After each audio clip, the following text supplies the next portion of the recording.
चला वडू गाई बैसो जेवो एके ठाई, बहु केली वणवण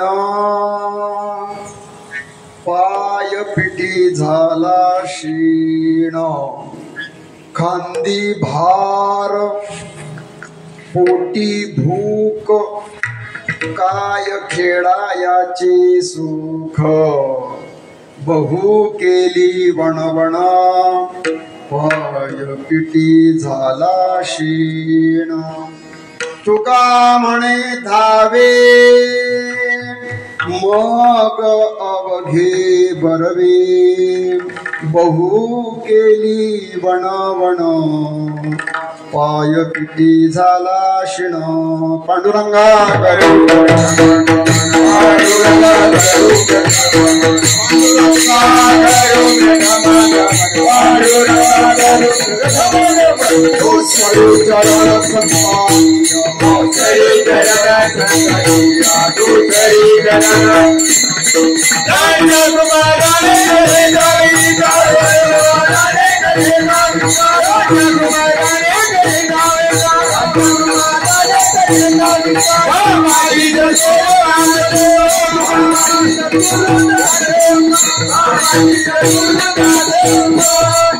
जयांचे केलिया स्मरण होय सकळ विद्येचे अधिकरण, तेच बंधू श्रीचरण श्री गुरूंची ते नमस्कारोण्यात, अलंकापुरी रम्य सिंहासनस्थं पदांबुज तेजस्फुर्दिक् प्रदेशं, विधीन्द्रादिदेवैः सदा स्तूयमानं समाधिस्थमूर्ति भजे ज्ञानदेवं, चला वडू गाई बैसो जेवो एके ठाई, बहु केली वणवण पाय पिटी झाला क्षीण, सर्वांच्या समोर म्हणून दाखवलेला अभंग देहूचे सुप्रसिद्ध साधू जगद्गुरु तुकोबाराय यांचा काला या प्रकरणातील गोड चिंतनीय असा अभंग भगवान श्री पांडुरंगाच्या समोर, विश्वमाऊली ज्ञानोबाराय, श्री हनुमंतरायांच्या समोर, नामदेवरायांच्या समोर आणि उपस्थित सर्व ज्येष्ठ श्रेष्ठ भाविक सज्जनांच्या समोर कीर्तन या माध्यमातून सेवा करावी म्हणून अभंग जगद्गुरूंचा घेतला. विठ्ठल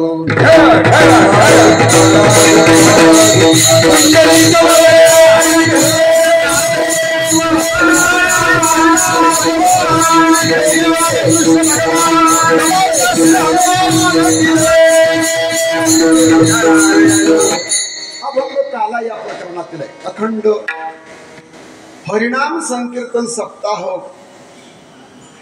श्री क्षेत्र तरडगाव तालुका फलटण जिल्हा सातारा आणि अशा या पवित्र गावामध्ये आपण बोलतो. श्री क्षेत्र आणि पवित्र म्हणण्याचं कारण काय ते सांगा. क्षेत्र कोणाला म्हणतात आणि तीर्थ कोणाला म्हणतात. प्रत्येकच गावांना वक्ते क्षेत्र म्हणतात, पण कधी कधी ते असंबंध असं वाटत असतं. तुम्हाला बरं वाटावं म्हणून कदाचित वक्ते बोलत असावे, पण मी तुम्हाला बरं वाटावं म्हणून बोलत नाही. तर हे आपलं गाव श्री क्षेत्र या म्हणण्याच्या योग्यतेचं काय आहे, तर ज्ञानोबाराय इथूनच जातात. किती शतकापासून वर्षापासून हा सोहळा चाललाय आणि ज्ञानोबारायांचे पदकमल वारीचा हा आपल्या वाटेवरचा हा आणि मुक्काम आहे. ज्ञानोबारायांच्या पदस्पर्शाने जिथे ज्ञानोबारायांचे पाय पडतील, जिथे ज्ञानोबारायांचं अस्तित्व असेल ते क्षेत्र तर काय होऊ शकतं. ते भूमी पवित्र, तिथलं पाणी पवित्र आणि तुम्ही सगळेच मोठे पुण्यवान आहेत. तुमची स्तुती करतो म्हणून मला बोलायचं नाही, तर संतांच्या परिसरामध्ये, भगवंताच्या या प्रांगणामध्ये परिसरामध्ये साधू संतांच्या आणि अशा दिव्य ठिकाणी जन्माला येणं सुद्धा पुण्याशिवाय हे शक्य होत नाही. पुण्य असेल तरच अशा ठिकाणी जन्म मिळतो. पंढरपूरला, आळंदीला या परिसरामध्ये जेजुरायांच्या आणि खंडेरायांच्या जेजुरी या परिसरामध्ये, सासवड सोपान काकांची संजीवन समाधी आणि अशा पवित्र ठिकाणी आपला हा जन्म आहे. आम्हाला का जन्म नाही मिळाला इथे, आम्ही का लांब गेलो. मग तुमच्याकडचे एकदम म्हणजे तुम्ही पण काही असे पापी दिसत नाही, कारण आदिशक्ती मुक्ताईंचं खानदेश आहे बरं का. आमच्या मुक्ताई पण आणि आईजवळच आम्ही पण आहोत. तुम्ही पण भाग्यवान आहात आणि मी पण आहे असं समजू शकतो. अजून तुम्हाला देव आवडतो, संत आवडतात, मला पण आवडतं. आपण पुण्यवानच असलो पाहिजे. नेहमी आपण म्हणतो बहुता सुकृताची जोडी मनोनी विठ्ठल आवडी. ज्याला विठ्ठल आवडतो तो बहुत सुकृत केल्यामुळे आवडतो, म्हणजे तो पुण्यवान आहे. विठ्ठल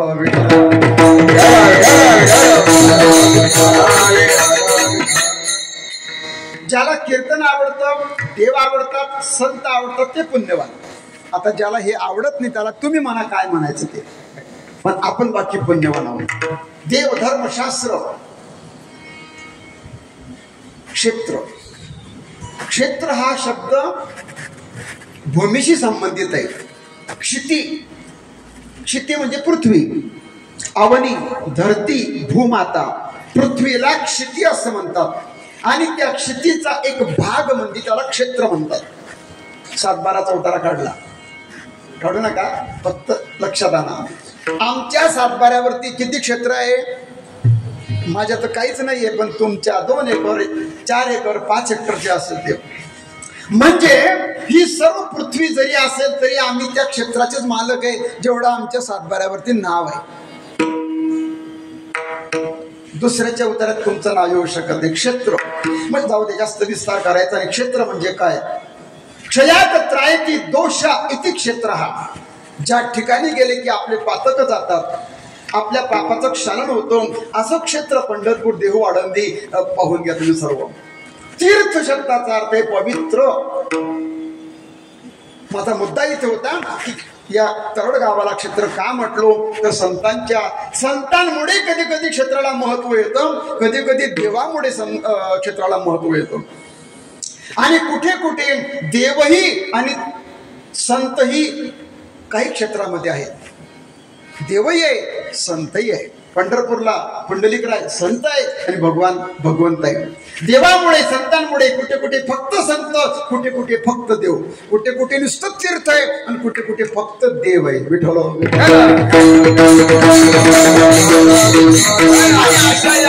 आपल्या या तरड गावामध्ये गेल्या 30 वर्षापासून अखंड हरिनाम संकीर्तन सप्ताह संपन्न होतो.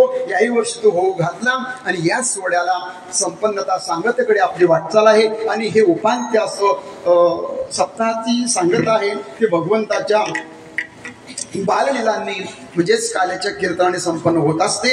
आणि आज हा काल्याचा प्रसंग आहे. सर्वांचं मी रात्री बोललो की आपला परिचय नाही, परंतु तुमचं दर्शन मला होत आहे. आमचे तात्यासाहेब किशोरदादा किकले आणि नातेसंबंध आहेच, ऋणानुबंध असतील, त्यांच्यामुळे हा सर्व कीर्तनाचा योग आला. सर्वांच्या चरणावरती गायक, वादक, सगळे ज्येष्ठ श्रेष्ठ भजनी मंडळ, श्रोते, भगिनी या सगळ्यांच्या पायावरती माझं हे मस्तक या ठिकाणी ठेवतो आणि आरंभ करतो. विठ्ठल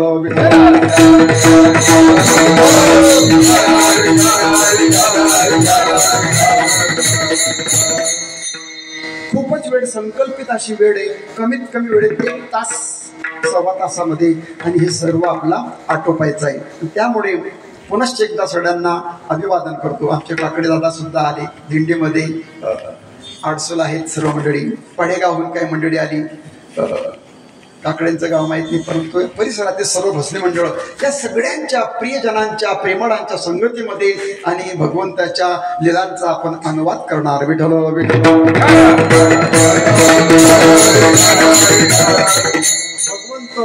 आणि आपण जो अभंग घेतलाय काल्यासाठी, काला हे प्रकरण, चला वडो गाई बैसो जेऊ एके ठाई, हा अभंग आपण घेतला. अभंग काला या प्रकरणात आहे. काला आम्ही रात्री बोललो की अनेक प्रकरण गाथ्यामध्ये आहे, पैकी काला सुद्धा एक प्रकरण आहे. त्याच्यामध्ये 79 अभंग आणि काल्या प्रकरणात 79 अभंग. त्याच्यापैकी गाथ्यामध्ये या अभंगाचा क्रमांक 200 क्रमांकाचा अभंग आहे. मामासाहेब दांडेकरांच्या आणि गाथ्यामध्ये असा क्रमांक आहे. विठ्ठल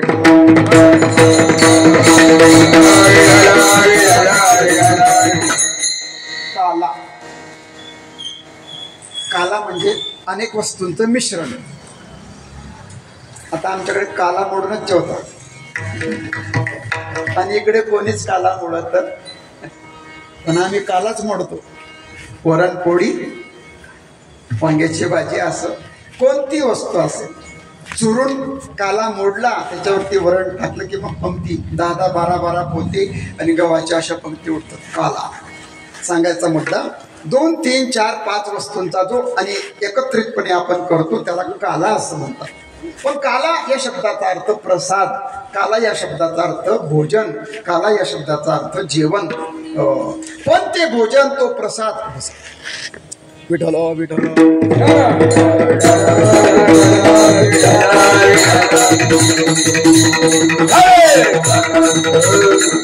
काला कोणासोबत सेवन केला, प्रसाद देणारा कोण, घेणारे कोण, कुठे घेतला, कसा मिळाला, आपण कोणाच्या सोबत जेवतो याला खूप महत्व आहे. आपण त्या पदावर येऊ ना तेव्हा त्याचा विचार करणार. पण काला म्हणजे भगवंताच्या लीलांचं वर्णन करणं. देवाने आपल्या गोपाळांसमेत काला केला. गोपाळ गोकुळामध्ये अवतरण झाले आणि त्या गोपाळांसमोर सख्यांसमवेत आणि भगवंताने एकत्रितपणे येऊन जेवण केलं एकत्र. आणि त्याच प्रतीक श्रीमद भागवतामध्ये ज्या काल्याचं वर्णन केलं, भगवंताने काला कृष्ण अवतारामध्ये एकदाच केला. परंतु त्याचं प्रतीक मग चंद्र सूर्य असेपर्यंत असे सप्ताह होतील आणि तिथे हा काला प्रतिकात्मक स्वरूपाचा करावा लागेल. ज्ञानोबाराय हे या वारकरी संप्रदायाचे पाया म्हणा बहिणाबाईंच्या म्हणण्यानुसार. पण ज्ञानोबारांपासूनच संप्रदाय झाला सुरू असा त्याचा अर्थ नाही. तर ज्ञानोबारांच्या अगोदरही संप्रदाय होता, वारी होती, यात्रा होती. पण ज्ञानोबारांनी सूत्र हातामध्ये घेतले. आपलं तरडगाव आहे, तरडगाव म्हणजे बॉडी असेल, ग्रामपंचायत मध्ये 11ची बॉडी 15ची असेल. दरवर्षी स्थित्यंतर होत असतात. मागच्यांनी काय केलं हे जे आत्ता सत्तेवर येतात त्यांना बघावं लागत असतं. शिल्लक किती, कामाची काय अवस्था आहे, रस्ते असतील, पाणी असेल, गावामध्ये काय सुखसुविधा आहे नाही त्याचा विचार ही मंडळी करत असते. पण अंतःकरणापासून ज्याला काही करायचं असेल मग यक्ष प्रश्न काय म्हणजे पाण्याचा, तो पहिल्यांदा आपण सोडवला पाहिजे. काय कमी गावामध्ये. आणि मग मुद्दा एवढाच आहे, मला राजकारणाबद्दल म्हणायचं नाही, पण काही माणसं निस्पृहपणे आणि सत्तेवर येतात आणि असं काही विधायक कर्म करायचं की जेणेकरून गावाचा विकास होईल. आणि मग यांनी सूत्र हातात घेतली आणि काया पालट केला गावाचा. हे झालं गावाचं उदाहरण. पण ज्ञानोबाराय संप्रदायामध्ये असं घडलं. ज्ञानोबाराय आले, मी रात्री पण बोललो, जे विटेवर भगवान होते, ज्यांनी गीता सांगितली त्यांनीच ज्ञानेश्वरी लिहिली. जेव्हा ज्ञानोबाराय येतात समूहात नजर टाकली, अरे कर्मकांड विद्वान विचारवंतांचा हा देश आहे आणि अशा विचारवंतांच्या समवेत आपल्याला काम करायचंय. काय काय कमी आहे, बऱ्याच गोष्टी कराव्या लागणार आहे. धर्म झोपलाय, जागा करावा लागेल. मराठीत हे ज्ञान आणावं लागेल. जनमानसाला आबाल सुबोधांना हे ग्रंथ, हे वैभव, हे अध्यात्मधन आपलं वाटलं पाहिजे. संस्कृत येणाऱ्या काळामध्ये संस्कृत वाचता येणार नाही, कडणार नाही. आणि असं हे भयंकर नावाचं युग आहे, कली नावाचं युग आहे. मग त्या ग्रंथ संस्कृतामध्ये असल्यामुळे त्या ग्रंथामध्ये प्रवेश करता येणार नाही. म्हणून नदी असते बघा, नदी गंगा, हरिद्वारला आपण जर गेलात ना, असे काही किनारे आहे की तिथे पायऱ्याच नाहीये. काही ठिकाणी पायऱ्या आहेत, तसे कडे केलेले बघा, साखळी दंड टाकलेले, त्याच्या पुढे आपण जायचं नाही, कारण गंगा खूप मोठ्या वेगामध्ये वाहते. पण पंढरपूरला चला, घाट केले की नाही, कासार घाट, उद्धव घाट, महाद्वार घाट.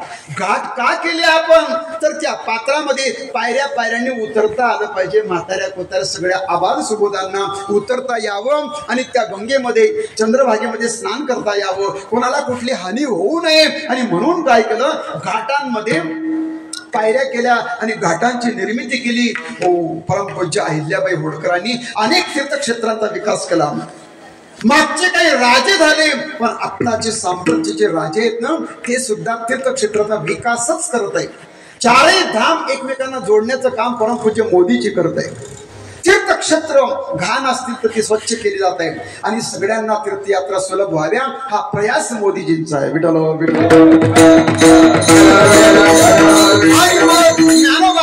गीतेसारख्या ग्रंथात प्रवेश करायचा असेल तर हे संस्कृताचे तीर आहे ना, ते आपल्याला काय करावं लागतील, कमी करावं लागतील. तिरे संस्कृताची गहन तोडून या मराठी शब्द सोपाने रचिली धर्मनिधाने श्री ज्ञानदेवी. ज्ञानदेवांनी काय केलं, हो त्या पायऱ्या तयार केल्या. कशाच्या? मराठी शब्दाच्या पायऱ्या केल्या. मराठी पायरी असली की पटकन पाय ठेवला की उतरला खाली. संस्कृतातलं ज्ञान मराठीमध्ये आणण्याचं पहिलं कार्य ज्ञानोबारांनी केलं. आणि तो ग्रंथ माझा एक रात्री बोललो, जास्त बोलायचं नाही. ज्ञानोबारांनी मग भगव्या झेंड्याखाली आले ज्ञानोबाराय आणि त्यांनी पाहिलं या समाजाला एकत्र करायचंय, काय केलं पाहिजे. आणि मग सगळ्यांना बोलवलं. त्यांच्या काळामध्ये काही संत होते. सावता महाराज त्याच काळात, चोखोबाराय ज्ञानोबाराच्या काळातलेच होते. सेना महाराज, सावता महाराज, गोरोबा काका, कबीर महाराज, सर्व आणि त्या जातीतली सर्व मंडळी ज्ञानोबारांनी साथ घातली. यारे यारे लहान याती भलते, सगळ्यांना बोलवलं. आणि हे तर झालं सामान्यांसाठी, पण ज्ञानोबारांनी केलं काय, मेळविली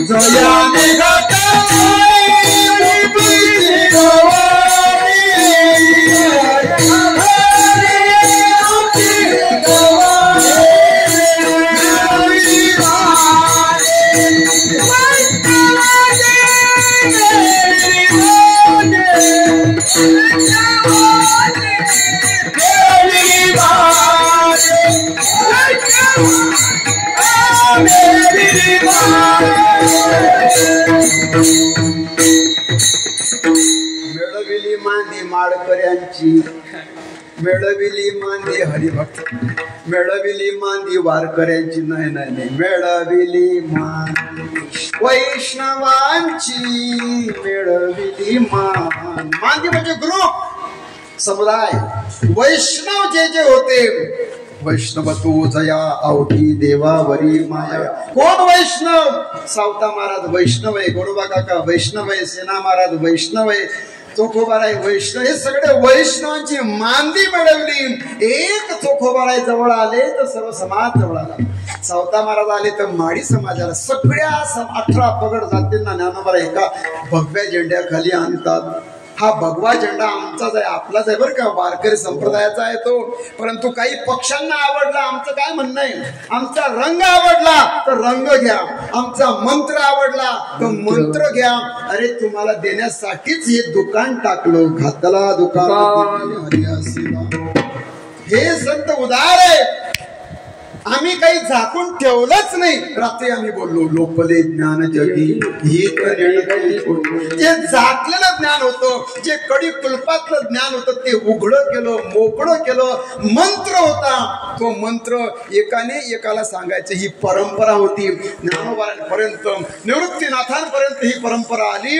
दादांना सांगितलं, झालं ते झालं. किंबहुना तुमचे केले धर्म कीर्तन सिद्धी, माझे उरले पण काय मागायचंय.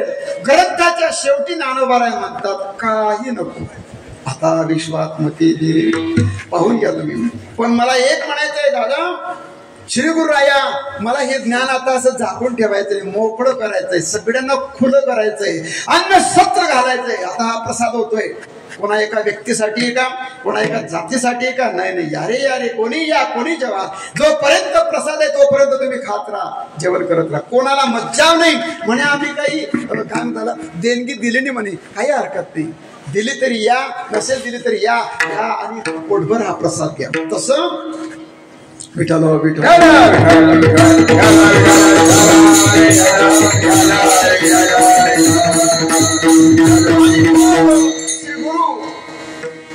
मला एवढंच पाहिजे. तेव्हा हा होईल दाना प्रसाद. तुम्ही म्हणतात ना, हे तुमचं मागणं हा प्रसाद होईल आणि वाटा आता लोकांना.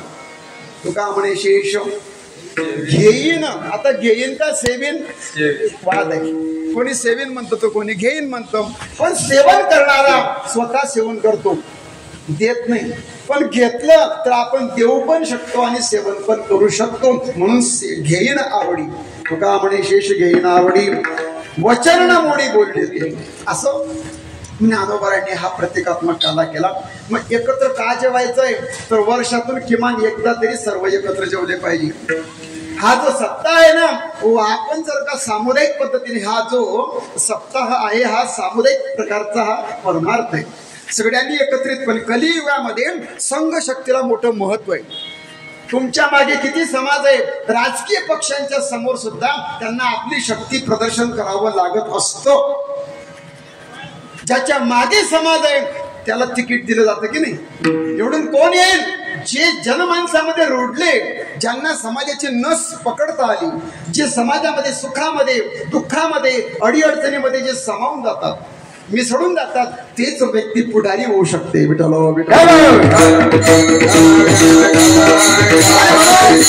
त्या सर्व लोकांच्या मध्ये रुजले पाहिजे रुडले पाहिजे आणि त्यासाठी ज्ञानोबा कार्य करतात. एकत्र जेवल्याने मनातल्या आड्यागोड्या नष्ट होतात. मांडीला मांडी लावून जेवावं. एकत्र जेवण केल्याने सुद्धा प्रेम निर्माण होतो आणि प्रेमळांच्या संगतीमध्ये जर आपण जेवलो समवयाचे समविचाराचे तुम्ही पण माळकरी मी पण सगळे आपण माळकरी जर वनभोजनाला गेलो तर आनंद आहे की नाही. पण काही आशे खाणारे काही आशे आहेत मग कसं जमणार म्हणे आपलं तुमचं काही जमणार नाही. समान विषय समान आवड असेल तर आनंद जेवणाचा आहे. आणि म्हणून एका ठिकाणी आले भगवंत आणि सगळ्यांना आपल्या हातानं काला केला आणि प्रसाद वाटला. त्या संबंधीच हे कीर्तन अभंगाची भूमिका तर या ठिकाणी आपण पाहायची ठरवली. काय म्हणून आपण हा अभंग तुकोबारांच्या मुखातून बाहेर पडला. काल्याचं वर्णन करणारा अभंग आहे. काल्याची भूमिका मांडणारा अभंग आहे. काला जेवण केव्हा करतो माणूस त्याचा विचार आहे. भगवान कृष्ण अवतारामध्ये द्वापराच्या शेवटी भगवान अवतारित होतात. मथुरेमध्ये प्रगट झाले. गोकुळामध्ये नंतर जे प्रगट झाले ते गोकुळामध्ये भगवान अवतीर्ण होतात. बाललीला करतात. अनेक आपण चरित्र अभंग सोडवल्यानंतर थोडं चरित्र पाहणार तेव्हा याचा विस्तीर्ण विचार करणार. पण भगवान गोकुळामध्ये अनेक प्रकारच्या लीला करतात घोड्या करतात आणि मग सगळ्यांना वाटतं की यांना गाई वासर घेऊन चारायला न्यावं. भगवंताला वाटलं ब्रह्मदेवाला एकदा थोडासा अहंकार झाला आणि ब्रह्मदेवाला कळालं अरे ब्रह्मदेव इंद्र चंद्र या सगळ्यांनी देवाची परीक्षा घेतली बरं का. देव यावा एवढ्यासाठी काय केलं पृथ्वीने वत्साचं रूप घेतलं गाईचं रूप घेतलं आणि गाईच्या रूपामध्ये ब्रह्मदेवाकडे गेली आणि सांगितलं की माझ्यावरती अनाचार अत्याचार भ्रष्टाचार चाललेला आहे.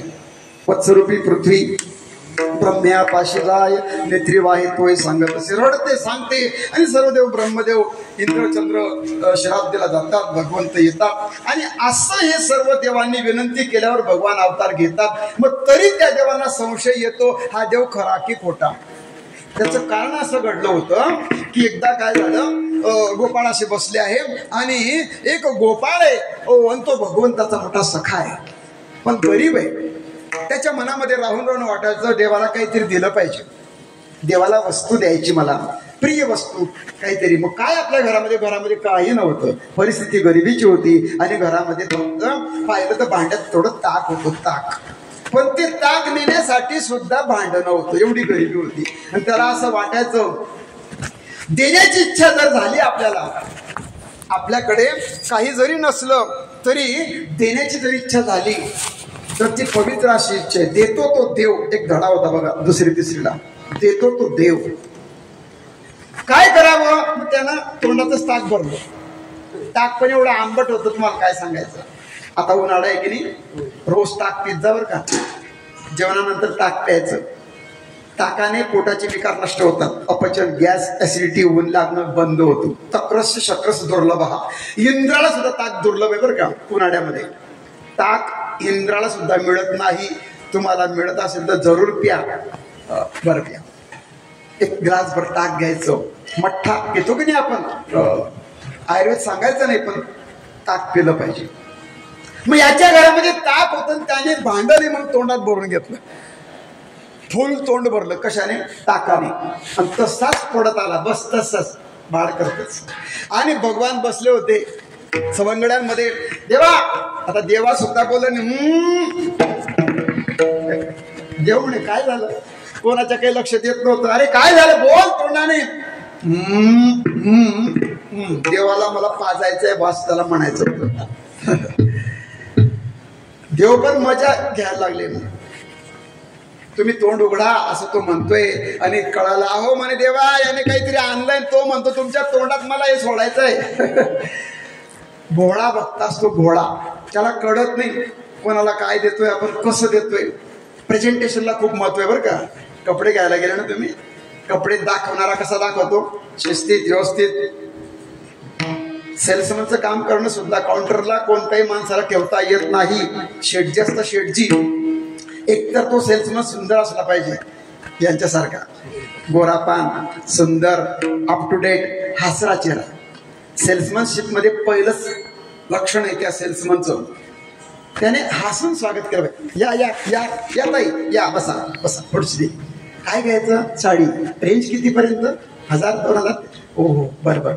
आणि रंग सांगाल मला गुलाबी दाखवा फिक्कट लाईट गुलाबी पिंक कलर. लगेच तो शेड काढतो. म्हणजे एक सिस्टीम आहे दाखवायची. कपडे ज्ञान फेका छातीवर साड्या असं नाही. अशी घडी उलगडतो. कसं दाखवतो कसा बोलतो कुठून पोट पकडायची. हो ताई तुमच्या अंगावरती साडी इतकी सुंदर दिसेल. हो हो त्याला वाटलं ही साडी सुंदर झाली बाई का. एखाद्या व्यक्तीला त्यांना लायनिंग आवडते. व्हाईट मध्ये बारीक खेळ असतील लायनिंग पाहिजे. ठीक आहे लायनिंग मध्ये पण अनेक लायनिंग आहे. कोणाचा पारदर्शक. एक म्हणतो असा मला दाखव उन्हाळ्याचा दादांच्या अंगामध्ये शर्ट आहे. प्रेस मारले की कडक झाला पाहिजे. कांजी मारायची गरज नको पडली पाहिजे. अशी सुद्धा वस्त्र आले आता. म्हणे 1000 रुपये मीटर. अरे द्या पैशाची चिंता नाहीये. आणि बस सुंदर प्रकारे. म्हणजे काय झालं परंतु असं झालं की 100 साड्या पाहिल्या त्या बाईने काही साडी घेतली. म्हणे मला पसंत नाही. तरी त्याच्या चेहऱ्यावरचं हसू आहे ना तसंच पाहिजे जसं पहिल्यांदा होतं तसं. कोणाच्या सेल्समनच्या. त्याने असं तोंड जर पाडलं ना तरी सुद्धा चालत नाही. 100 नकार म्हणजे 1 होकार. हे गणित आहे. विठ्ठल विठ्ठल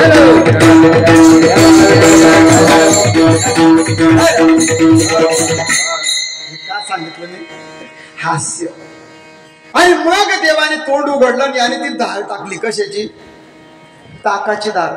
आणि ती बरोबर गोण्या टाकतात ती नवरदेव नवरी.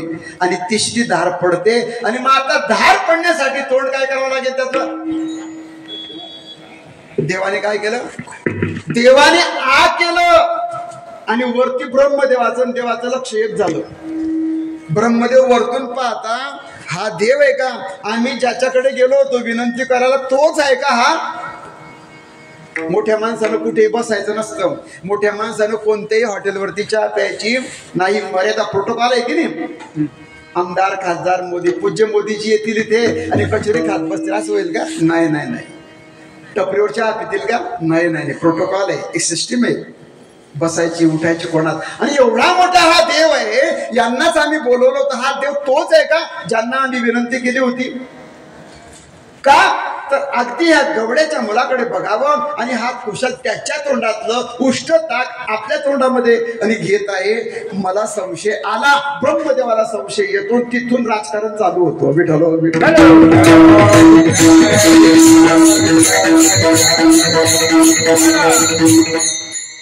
आणि मग आता त्यांच्या मनात काय चाललं देवाला तर लगेच कळालं. बरं बरं बेट्या बेट्या म्हणजे त्यांचे बाप होते कोण भगवान कृष्ण. आणि भगवंताने ठरवलं याच्या मनातला संशय नष्ट करायचा. आणि देव म्हणतात की उद्या काय करा तुम्ही शिदोऱ्या घेऊन या आपला काला करायचा आहे. आणि मग ठरल्याप्रमाणे राजकारणामध्ये राजकारण केलं देवाने. अनेक राजकारण काल्यामध्ये जेवतानाच राजकारण होतं बरं का. पार्ट्या का करतो आपण तुमच्याकडे करतात की मला माहित नाही. पण निवडणुका आल्या की पार्टी दिली जाते भोजन दिलं जातं. आणि जेवणामध्ये सगळ्या काही गोष्टी होत असतात. तसं देवाने मग सगळ्यांना एकत्रित केलं. आणि जेव्हा त्या गायी चरत होत्या. आता जर गायी चरतात आहे तर गुराखी जेवायला बसत नाही. सगळ्या गायी एका ठिकाणी आणायच्या. नंतर गुराखी काय करतो निवांत जेवण करतो.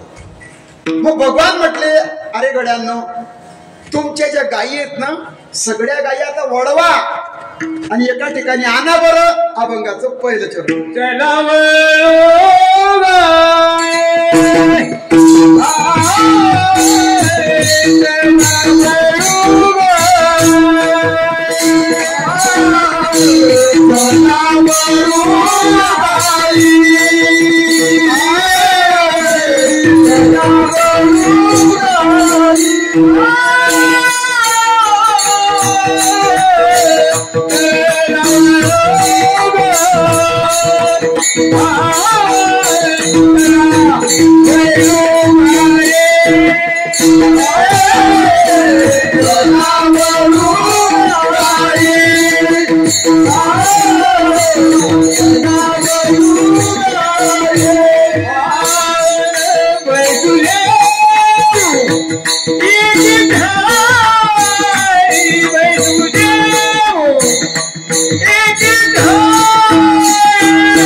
म्हणा चला चला वळू गाई बैसो जेऊ एके ठाई अभंग.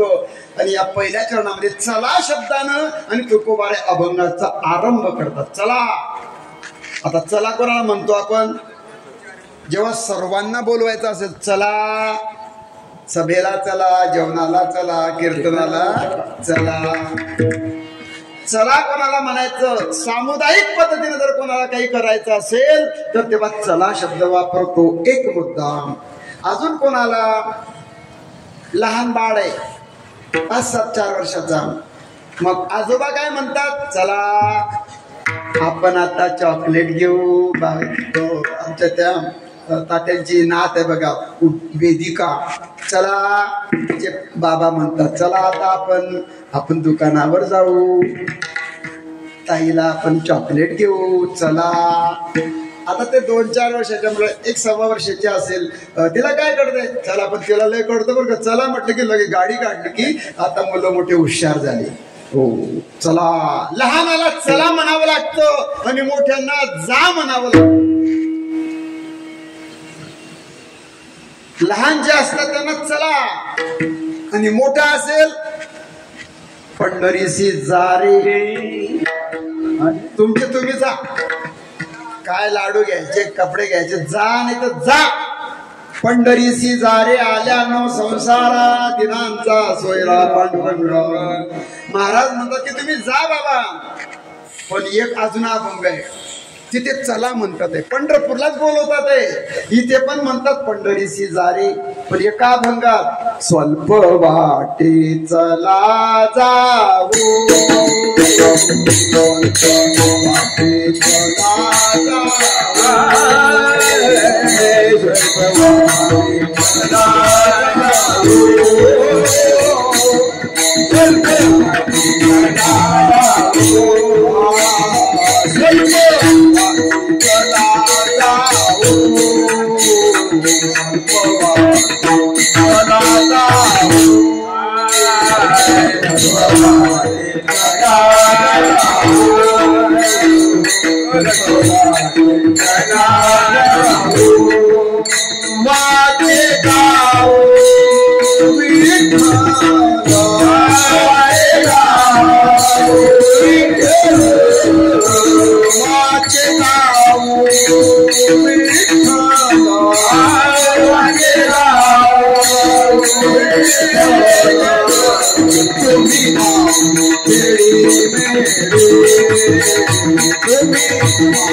स्वल्प वाटे चला जाऊ वाचे गाऊ विठ्ठलो. इथे म्हणतात की आपल्याला सगळ्यांना जायचं, स्वल्प वाटे चला जाऊ वाचे गाऊ विठ्ठल.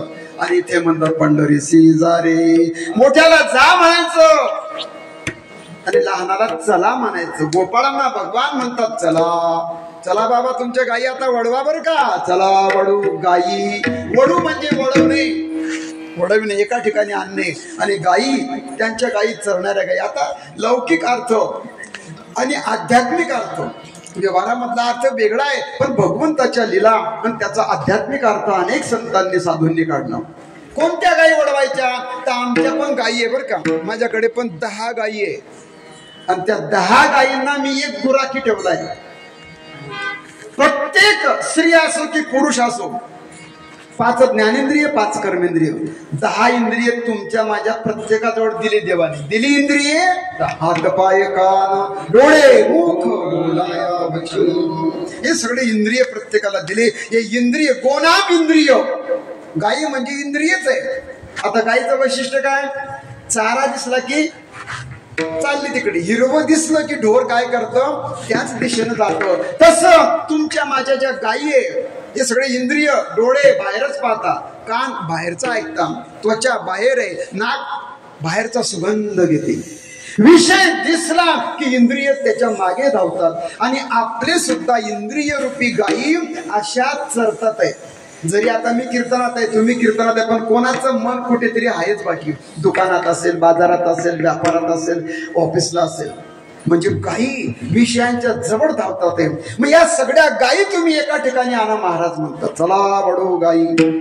आता हा संवाद आहे गोपाळांमध्ये आणि देवामध्ये हा संवाद चाललाय. गोपाळांना भगवान म्हणतात की तुम्ही एकत्र या, एका ठिकाणी गायी आणा, चला वडो गायी. आणि नंतर काय करू आपण, बैसो, जेवू एके ठाई. एका ठिकाणी बसायचं, एका ठिकाणी यायचं आणि एका ठिकाणी बसून जेवण करायचं. आता जेवण म्हणजे आनंद उपभोगायचा, ब्रह्मरसाचं जेवण करायचं. पण जोपर्यंत आपण एका ठिकाणी बसतो केव्हा, जास्त फिरल्यावर. भ्रमण जो माणूस करतो, थकल्याशिवाय झोपेचा आनंद नाही, भूक लागल्याशिवाय जेवणाचा आनंद नाही. ज्याला जेवण जात नसेल त्याने पंढरपूरच्या वाटेनं चालायचं, माऊलींच्या सोहळ्यामध्ये. ज्याला झोप घरी येत नाही, अशी बरीच मंडळी की ज्यांना घरी झोप येत नाही ते सोहळ्यामध्ये येतात. म्हणजे झोपण्यासाठी येतात असं नाही म्हणायचं. गोळ्या खाऊन झोप येत नाही, मग पायी चला. थकले की ऑटोमॅटिक झोपतात. काट्या कुट्यामध्ये, मातीमध्ये, दगड आहे, उशी आहे, नाही आहे, बिना पंख्याचे. हो, आता एवढा मोठा मोठा बंगला आहे, पण जर एसी नसेल, पंखा नसेल तर झोप लागत नाही. पण वारीमध्ये कोणाला पंखे, चांगले करोडोपती सुद्धा लोक कुठेही झोपतात की रावट्या टाकून. हो, झोप लागेल पण थकलो पाहिजे, भूक लागेल पण आपण शरीर थकलं पाहिजे. ज्याला भूक असते ना तो विचारत नाही काय केलाय मग स्वयंपाक आज, असं विचारणार नाही. फक्त वाळा पहिल्यांदा बस. आणि ज्याला भूक नसते तो काय केली भाजी, कोरडी आहे का, पातळ आहे का. हो, ज्याला भूक नाही तो गुलाबजामुन असतं ना त्याला बी बोट टोचतो. समजून जायला भूक नाहीये. पण महाराज म्हणतात चला वळा. जोपर्यंत इंद्रिय आपले शांत होत नाही तोपर्यंत आनंद येत नाही. स्थिर केव्हा झाले, जास्त फिरल्याशिवाय, जास्त भ्रमंती केल्याशिवाय, स्थिर झाल्याशिवाय, एकाग्र झाल्याशिवाय आपल्याला आनंद येत नाही. चला वळू. या सगळ्या गायी वळवा. आणि मग काही गायी आल्या, काही आल्या नाही. आपले सगळे इंद्रिय आपल्या ताब्यात आहे का? इंद्रियांच्या ताब्यात आम्ही आहोत आणि संतांच्या ताब्यात इंद्रिय आहे. ज्ञानोबाऱ्यांसारखे, तुकोबाऱ्यांसारखे एक गोपाळ आली म्हणजे देवा आमच्या गायी आल्यावर का, पण एक गाय मोठी खट्याळ आहे. मन नावाची गाडी एवढी ओढाळ आहे, ती काही ताळ्यावर येत नाही. आम्ही लय प्रयत्न केला. मी इकडून हाकलली की ती तिकडे पडते, या गलीतून काढली की त्या गलीत जाते. मी दुपारपर्यंत थकलो पण काय गाय काही माझ्या ताब्यात येत नाही. म्हणजे बाकीच्या आल्या का, हो सगळ्या आल्या जशा तशा आल्या. त्यांना बी खूप प्रयत्न करावा लागला. निग्रह, इंद्रियांवरती निग्रह करणं, यम दम शम ज्याला म्हणतो आपण. इंद्रियांचं दमन आहे आणि मनाचं शमन आहे. मन ताब्यात येत नाही. शम नावाचा जो संपत्ती आहे, मन नावाची, तू का म्हणे तू राख मनेरी. महाराज म्हणतात की मन, ही गाय, मन रूपी गाय काही माझ्या ताब्यात येत नाही. आमच्या खानदेशातल्या आसुद्याच्या बहिणाबाई चौधरी झाल्या बघा. प्रसिद्ध कविता आहे महाराष्ट्रामध्ये. मन वढाय वढाय उभ्या पिकातलं ढोर, किती हाकला हाकला फिरी येतो पिकावर. ही खानदेशी भाषा बरं का आमची. फिरी सण येत पिकावर. मन वढाय वढाय, इतकं वढाय, ओढाड मन आहे म्हणाले. असं आणलं आणि थोडं बाजूला गेलं लगेच आणि निघून जात ते पिकावरती. ढोराचं तसंच आहे. हे ढोर आणि हे मन सारखंच आहे.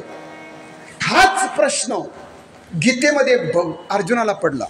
अर्जुन विचारतात देवा हे चंचल मन माझं ताब्यात येत नाही, तू कृपा कर. चंचल ही मन कृष्ण प्रमाथीन बलवदृढम. चंचल मन आहे. आणि तोच प्रश्न तुकोबाऱ्यांच्या समोर पडला. महाराज म्हणतात देवा मी सुद्धा या मनाला आवरण्याचा प्रयत्न करतोय, पण हे मन माझ्या ताब्यात येत नाही. काय काय करीतो या मना परिणाई केणाराय, करू नये त्याची करी निवंजना, नेऊ पतना फिरले. काय काय करीतो या, मी या मनाला काय नाही केलं, काय काय करी तुझ्या मना, पण हे मन माझं काही ऐकत नाही. परी नाही के नारायण, हे नारायणा माझं मन माझ्या ताब्यात नाही.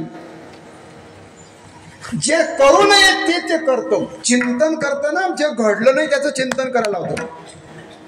लांब कोणी आपला मुलगा असेल, मिलिटरीत कुठे असेल, कसा असेल, काय असेल, चिंता घडलेली घटना, पण जरी घटना घडली नाही तरी ते वैर्यासारखं चिंतन करतो. वैरी चिंतन करणार नाही एवढं मन आमचं चिंतन करतं. करू नये त्याची करी विवंचना, आणि त्या चिंतेमध्ये बाबा झोपत नाही, आई झोपत नाही. चिंता चिंता चिंता ह्या मनाने काय केलं, चिंतेत टाकलं. करू नये त्याची करी विवंचना, नेऊ पतना आदरिले काय काय करीतो या मना. हे मन ताब्यात नाही. आणि भगवान म्हणतात बरोबर बरोबर मी त्या मनाला पाहतो. भगवंताची कृपा झाली तरच मन ताळ्यावर येतं. आणि मन का आलं की बाकीचे इंद्रिय आपोआप येतात. कारण हे 10 इंद्रियांचं मन हे 11वं जे मन आहे ना, हा बॉस आहे, त्याच्यावर निग्रह करणारं मन आहे. सगळ्यांचा स्वामी जर कोण असेल तर मन. म्हणून मन फक्त आपण देवाला द्यावं. झाले समाधान तुमची देखील चरण, पायी विसावले मन. झाले समाधान पायी विसावले मन. महाराज म्हणतात धन्याची दिन झाली संतांचे दर्शन. याचं एक 3रं चरण आहे. जोपर्यंत मन एका ठिकाणी येत नाही, चित्त एका ठिकाणी येत नाही, तोपर्यंत बाकीची इंद्रिय ताब्यात येत नाही. मन गया सो जाने ते मत जाने ते शरीर. जर का मन गेलं की तिकडे सगळे इंद्रिय येतात आणि हे शरीर सुद्धा त्याच्या मनाच्या मागे मागे जातो. विठ्ठल विठ्ठल. असं मन तुकोबाराय बोलतात की माझं मन आवडलं जात नाही. तुम्ही काय करा, कृपा करा. भगवंताने मुरली काढली आणि मुरलीचे स्वर आडवायला सुरुवात केली. मुरली वाजवली आणि सगळ्या गायी आजूबाजूला इतस्तता होत्या त्या सगळ्या एका ठिकाणी आल्या. चला वडू गाई. आणि मग एका ठिकाणी बसले. आता जेवायला बसायचंय, एका ठिकाणी बसलो पाहिजे. हो, आपण एका ठिकाणी बसून जेवतो का?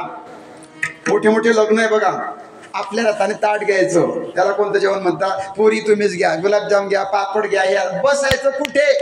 आता हातात घेऊन कसं काय जेवण करणार? आता माझा हात प्रॉब्लेम आहे हाताचा. आता हाताचं जे वजन आहे, ताटाचं वजन धरून मी जेवण करू शकत नाही.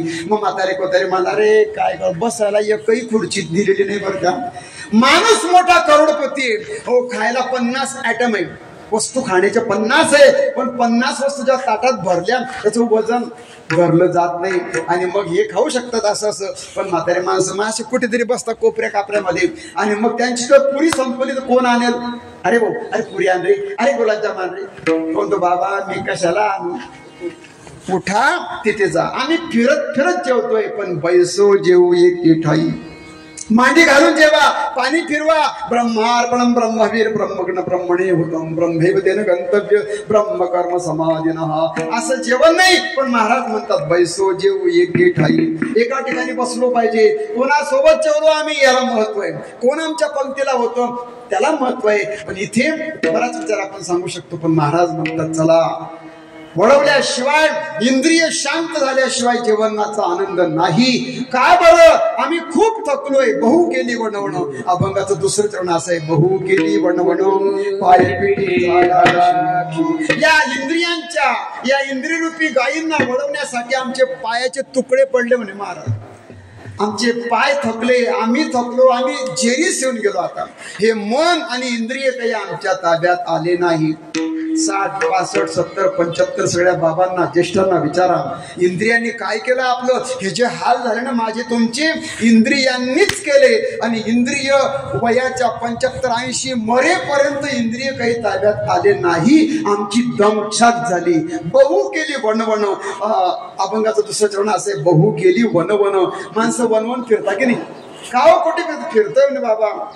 मुलगा बोलत नाही, सून बोलत नाही, कोणी माझ्याशी बोलत नाही. आणि मग वृद्धांच्या समस्या मोठ्या गंभीर झाल्या आजच्या काळामध्ये. समस्या वृद्धांच्या आहेत, समस्या तरुणांच्या आहेत. अहो, तरुणांच्या समस्या बघा तुम्ही कंपन्यांमध्ये, तरुणांच्या पुढे मोठे प्रश्न आहे. मुलगा इंजिनियर असेल, पण कंपनीची स्थिती, तिथलं वातावरण अनेक समस्यांना तो तोंड देतोय.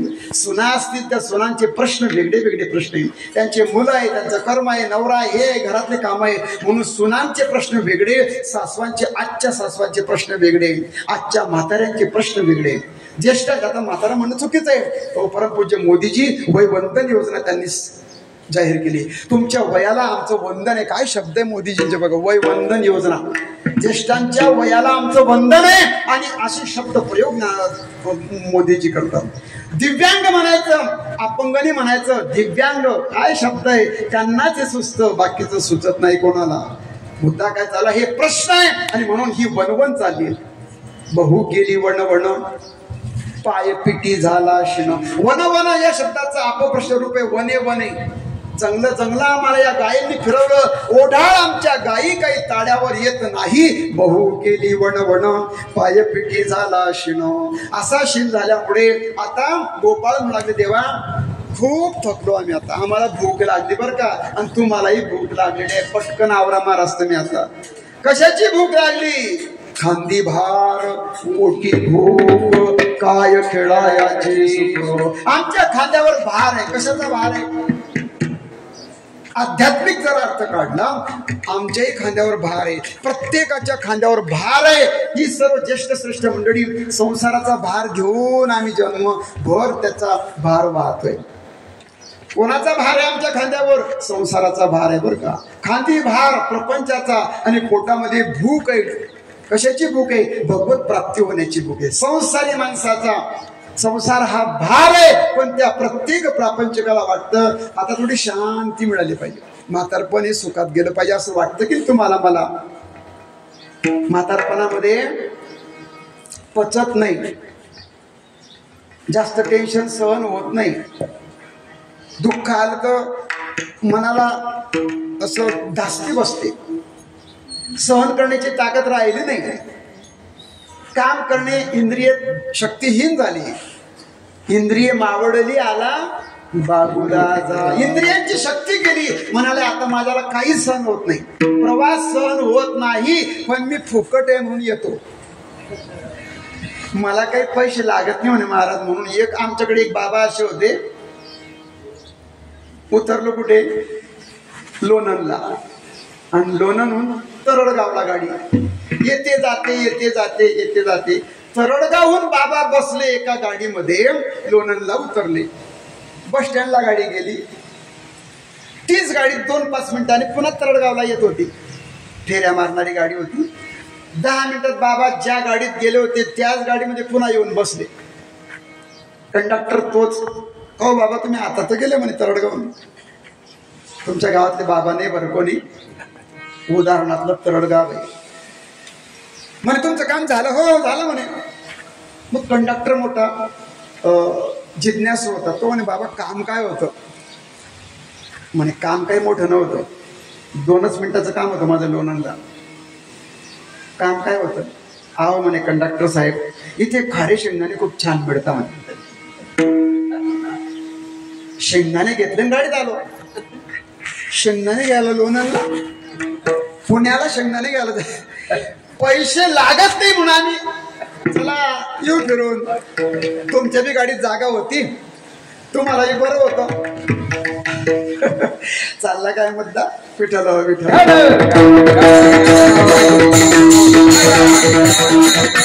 खांद्यावर भार आहे, आणि त्या भारानं आम्ही वाकलो.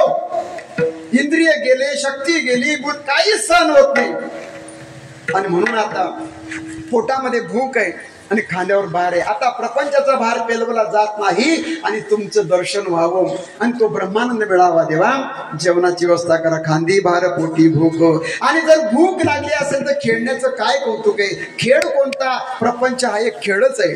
प्रपंच भोवरा असा फिरवतोय प्रत्येकाला. प्रपंच भोवरा भोवरा फिरतसे गर गर गर गर गरा.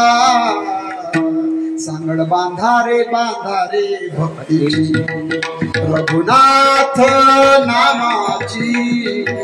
तेव्हा आता आनंद पाहिजे. म्हातारपण सुखात जावं असं वाटतं, काय करायचं?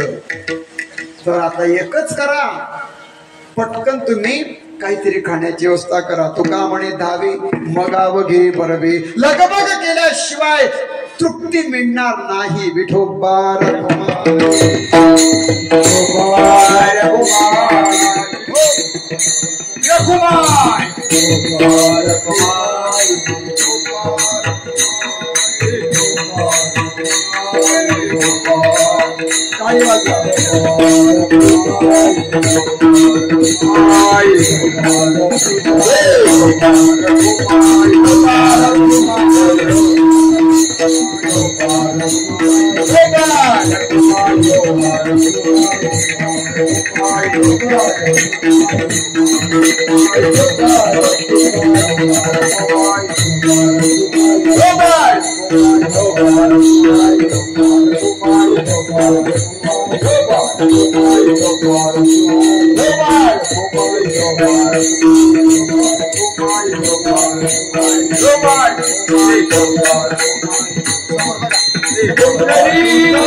माळ कशाचे माहिती? काकडे बंधू, माझं वय 60 आहे, पण पहिल्यांदा कंदी पेड्यांची माळ घातली. पण मी पटकन काढतो, कारण मग माझं काही खराब होईल नाही तर मलाच मुंग्या लागायच्या. काकडे मोठे गोड आहे आणि गोड असे त्यांनी गोड पेड्यांची माळ आता आणली, पण मला आता काढावी असे वाटते. घ्या बरं. बरं हो, अभिकडचा पडलाय हो. सुंदर पहिल्यांदा योग आहे, चांगला योग आहे. पेड्यांची माळ घालण्याचा योगाला. चला बडू गाई बैसो जेव ये केटाई, आपण त्याचा यथामती भाव सांगितला. पण काला या प्रकरणाचा विचार करताना काल्याचा प्रसंग सांगावा लागेल, आणि म्हणून एक 10-20 मिनिटांमध्ये, अर्ध्या तासामध्ये आपल्याला भगवंताचं चरित्र सांगायचं. पण ते चरित्र कोणतं? चरित्र ते उच्चारावे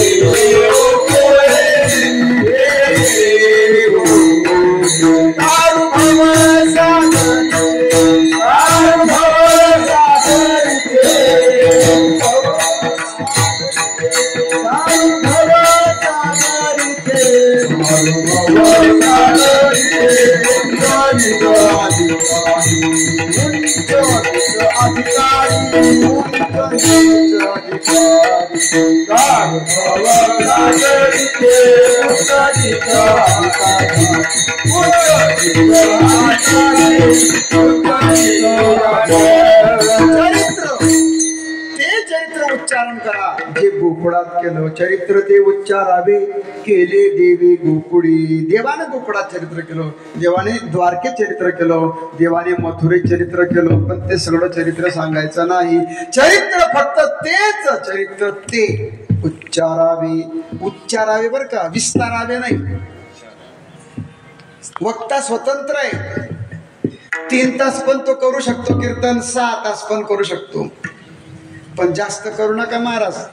विस्तारायचं नाही, फक्त उच्चारायचं. म्हणजे 10 मिनिटं पण उच्चारू शकतो. म्हणून चरित्र ते उच्चारावे. उच्चार करा, खूप काही विचार पण करू नका, नुसता उच्चार करा. मुखातून फक्त त्याचं वर्णन करा. विठ्ठल विठ्ठल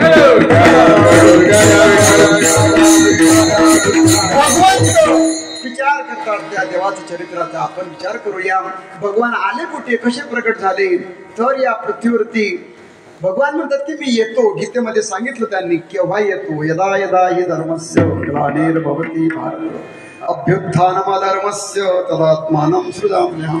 मी येतो, युगायुगामध्ये येतो. आत्ता प्रभुरामांचा हनुमंतरायांचा प्रकट उत्सव आहे आणि त्या निमित्तानं आपला हा सप्ताह आहे. हनुमंतराय आले, राम प्रभू आले, पण ज्या प्रसादाने, ज्या यज्ञातून जो प्रसाद प्रकट झाला त्याच प्रसादाने राम, लक्ष्मण, भरत, शत्रुघ्न आणि हनुमंतराय सुद्धा त्याच प्रसादातून आहे बरं का. तुम्हाला माहिती आहे सर्व. 3 बाकरा, 3 राण्यांना वाटा, कौशल्याला दिला, कैकेला वाटलं मला कानी दिला अगोदर, राग आला, घार आली, घेऊन गेली पिंड घारीने झडपिला, अंजनीने तो सेविला. आणि अंजनी मातेनं तो सेवन केला आणि त्याच प्रसादाचे हनुमंतराय प्रगट झाले. विठ्ठल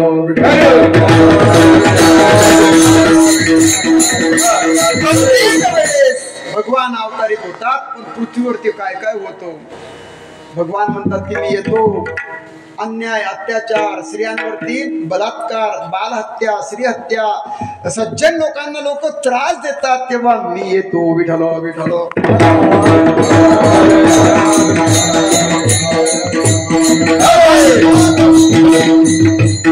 मी काय करतो. 3 कामं भगवान करतात. दुष्टांचा नाश, सज्जनांचं रक्षण, धर्माची संस्थापना. परित्राणाय साधूनाम, परित्राणाय साधूनाम, विनाशाय च दुष्कृताम, धर्म संस्थापनार्थाय संभवामि युगे युगे.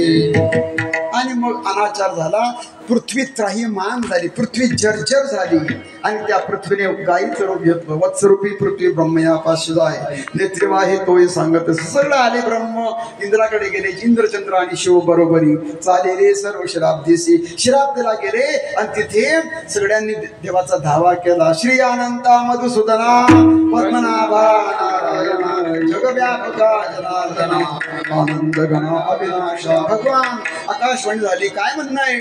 पृथ्वी म्हणते रडते ती आणि ती म्हणते की माझ्यावर असं असं चाललेलं आहे. राहियले यज्ञ मोडिले कीर्तन पडाले ब्राह्मण दैत्याभिने. सगळा हाहाकार आहे. ऋषी मुनी दिदलासे त्रास. ऋषी मुनी सर्वान पूजिती देवा कोणी कोणी देवपूजा करत नाही. आणि जे पूजेला बसले की राक्षसांनी यावं, त्यांना मारावं, यज्ञाचा विध्वंस करावा. देवधर्म लोप पावले. काय करावं. लोक नित्य नियम न करता जेवण करतात. काही नित्य नियमाविन. आणि मग पृथ्वी म्हणते की मला आता या सगळ्यांचं ओझ चाललंय, ओझ होत आहे. हा भार मला आता सहन होत नाही. सोसबेना भार माझा आता. बरं चिंता करू नको. आश्वासन दिलं आणि मी येईल, तुम्ही चिंता करू नका. आकाशवाणी झाली. आकाशाची वाणी सांगे सकळासी तडमड मानसी करू नका तडमड मानसी. देवकीच्या गर्भा येईल भगवान रक्षिल गाई ब्राह्मण. सगळ्यांचं रक्षण करेल. आकाशवाणी झाली. सर्व परत गेले आणि मग भगवान शेषाला बोलू लागले. शेष तुला आता माझ्या सोबत यायचं आहे. शेष म्हणतात की मला आता येता येत नाही. शेष म्हणे मज. अहो देवा काय तुमच्या सोबत यायचं. राम अवतारामध्ये मी लक्ष्मण झालो. 14 वर्ष जेवण तुमच्या सोबत. शेष म्हणे मज श्रम झाले फार या लागी अवतार मी न घ्यायची. भगवान म्हटले बाबा तू लहान भाऊ झाला, आता मोठा हो, तू माझा दादा हो आणि माझ्या सोबत अवतार घे. आता तू वडील होई का सर्वज्ञ, पाडीनं मी आज्ञा तुझी बारी. सर्व ठरलं. कौंडिण्यपूरला लक्ष्मीला सांगितलं तुम्ही कौंडिण्यपूरला जा. सर्व तयारी झाली आणि अवताराचं प्रकटण्याची वेळ. देवकी माता आणि वसुदेवांचं लग्न लागलं. लग्नामध्ये वरात निघाली. नवरी विदाई होत आहे. कंस महाराजांच्या त्याचं सारित्य करतात आहे. आकाशवाणी झाली. कंसा काय तिचं प्रेम करतो. अरे तिच्या पोटी जो येणारा 8वा आहे ना तो तुझा काळ आहे, तुला मारून टाकेल. भावाने ऐकलं बहिणीच्या पोटी मुलगा येईल आणि तो माझा नाश करेल. मग त्यानं तिलाच मारून टाकण्याचा विचार केला आणि मग तलवार काढली अशी आणि तिचा शिरच्छेद करणार. तेवढ्यात वसुदेवाने हात पकडला. हात तो धरिला वसुदेवी घेऊन या खड्ग माराया धावला. हात तो धरिला वसुदेवी. अहो मारू नका, स्त्री हत्या करू नका, बहीण तुझी. अहो वसुदेवा काय बहीण बहीण करता. असेल बहीण पण तिच्याच पोटी येणारा मला जर मारत असेल तर मी काय करणार. नंतरच सांगितलं, चिंता करू नको, मुलगा तुला आणून देईल. सर्व ठरलं, तुरुंगात टाकलं. 6 मुलं झाले, मारले नाही. पहिला मुलगा आला घेऊन, मारला नाही. का? दया निर्माण झाली. आणि ती दया देवाची बुद्धी आहे बरं का. दया, क्षमा, शांती. नारद आले, असं करू नको, मारून टाक सगळ्यांना. 6 ही मारित दुराचारी. 7व्यांदा गर्भ काढला मायेने रोहिणीच्या पोटी आणि टाकला. 8व्यांदा आणि गरोदर आहे आणि 8व्यांदा भगवान प्रगटण्याची वेळ आहे. 7 वर्षाचे भगवान प्रगट झाले. मला इथून तुम्ही असं असं न्या, तसं तसं सगळं सांगितलं. विस्तार करायचा नाही. तिथे माया असेल आणि कोकणामध्ये जाऊन तिथे ती मुलगी उचलायची, इथे आणायची, इथून मला तिथे नेऊन ठेवायचं. ठरलं, सर्व झालं. तुम्हाला माहित आहे नित्याची कथा असते. तसंच झालं. आणि मग भगवंताला नेण्यात आलं कोकणामध्ये. तिथून मुलगी उचलली. सकाळ झाली. नंदाची बहीण आहे सुनंदा आणि ती आली. पाहते तर वहिनीच्या कुशीमध्ये बाळ खेळतायत आणि असं ते गोड बाळ पाहिलं आणि तिचा आनंद आतून बाहेर ओसंडला आणि ओरडतच निघाली भावाकडे. नंदराज गाय दोहन करत होते. भैया तुम्हाला मुलगा झाला. नंदघर आनंद भयो, जय कन्हैया लाल की. गोकुळी आनंद झाला. बाळकृष्ण. आणि मग त्या आनंदाची बातमी जेव्हा आली, नंतर त्याला मोठा आनंद वाटला. त्यांनी ते काम तसंच ठेवलं. बाळाचं दर्शन घेतलं आणि अनेक गायींचं दान केलं. 2 लक्ष गायी दान केल्या. धन द्रव्य जे जे येईल. आनंद झाला की माणसं देतात. या घ्या, घ्या चहा घ्या, घ्या जेवण घ्या, द्या पोहे.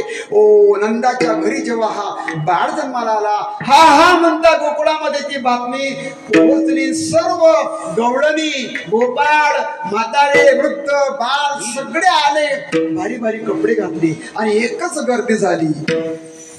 गोकुळीच्या सुखा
आनंदल्या जरनारी, आनंदल्या जरनारी,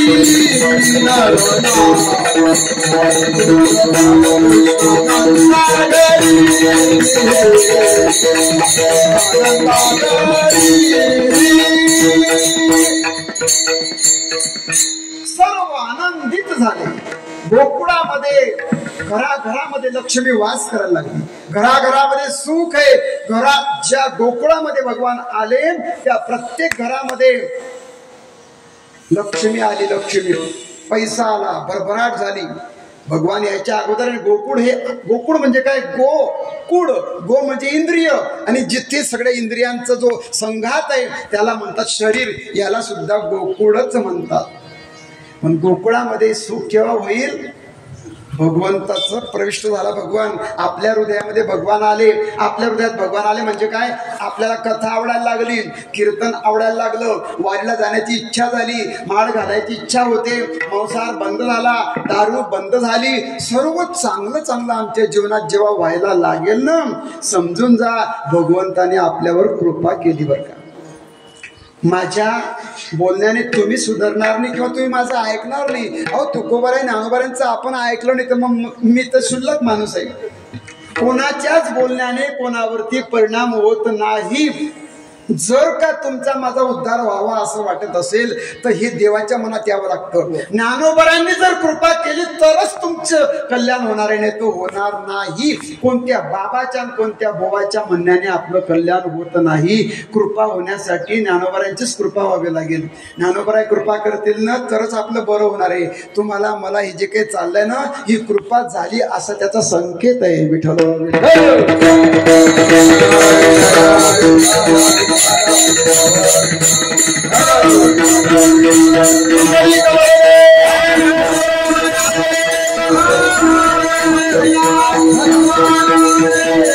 कोकणामध्ये लक्ष्मी आली. लक्ष्मी आल्यामुळे काय झालं, कोणी गरीब नाही.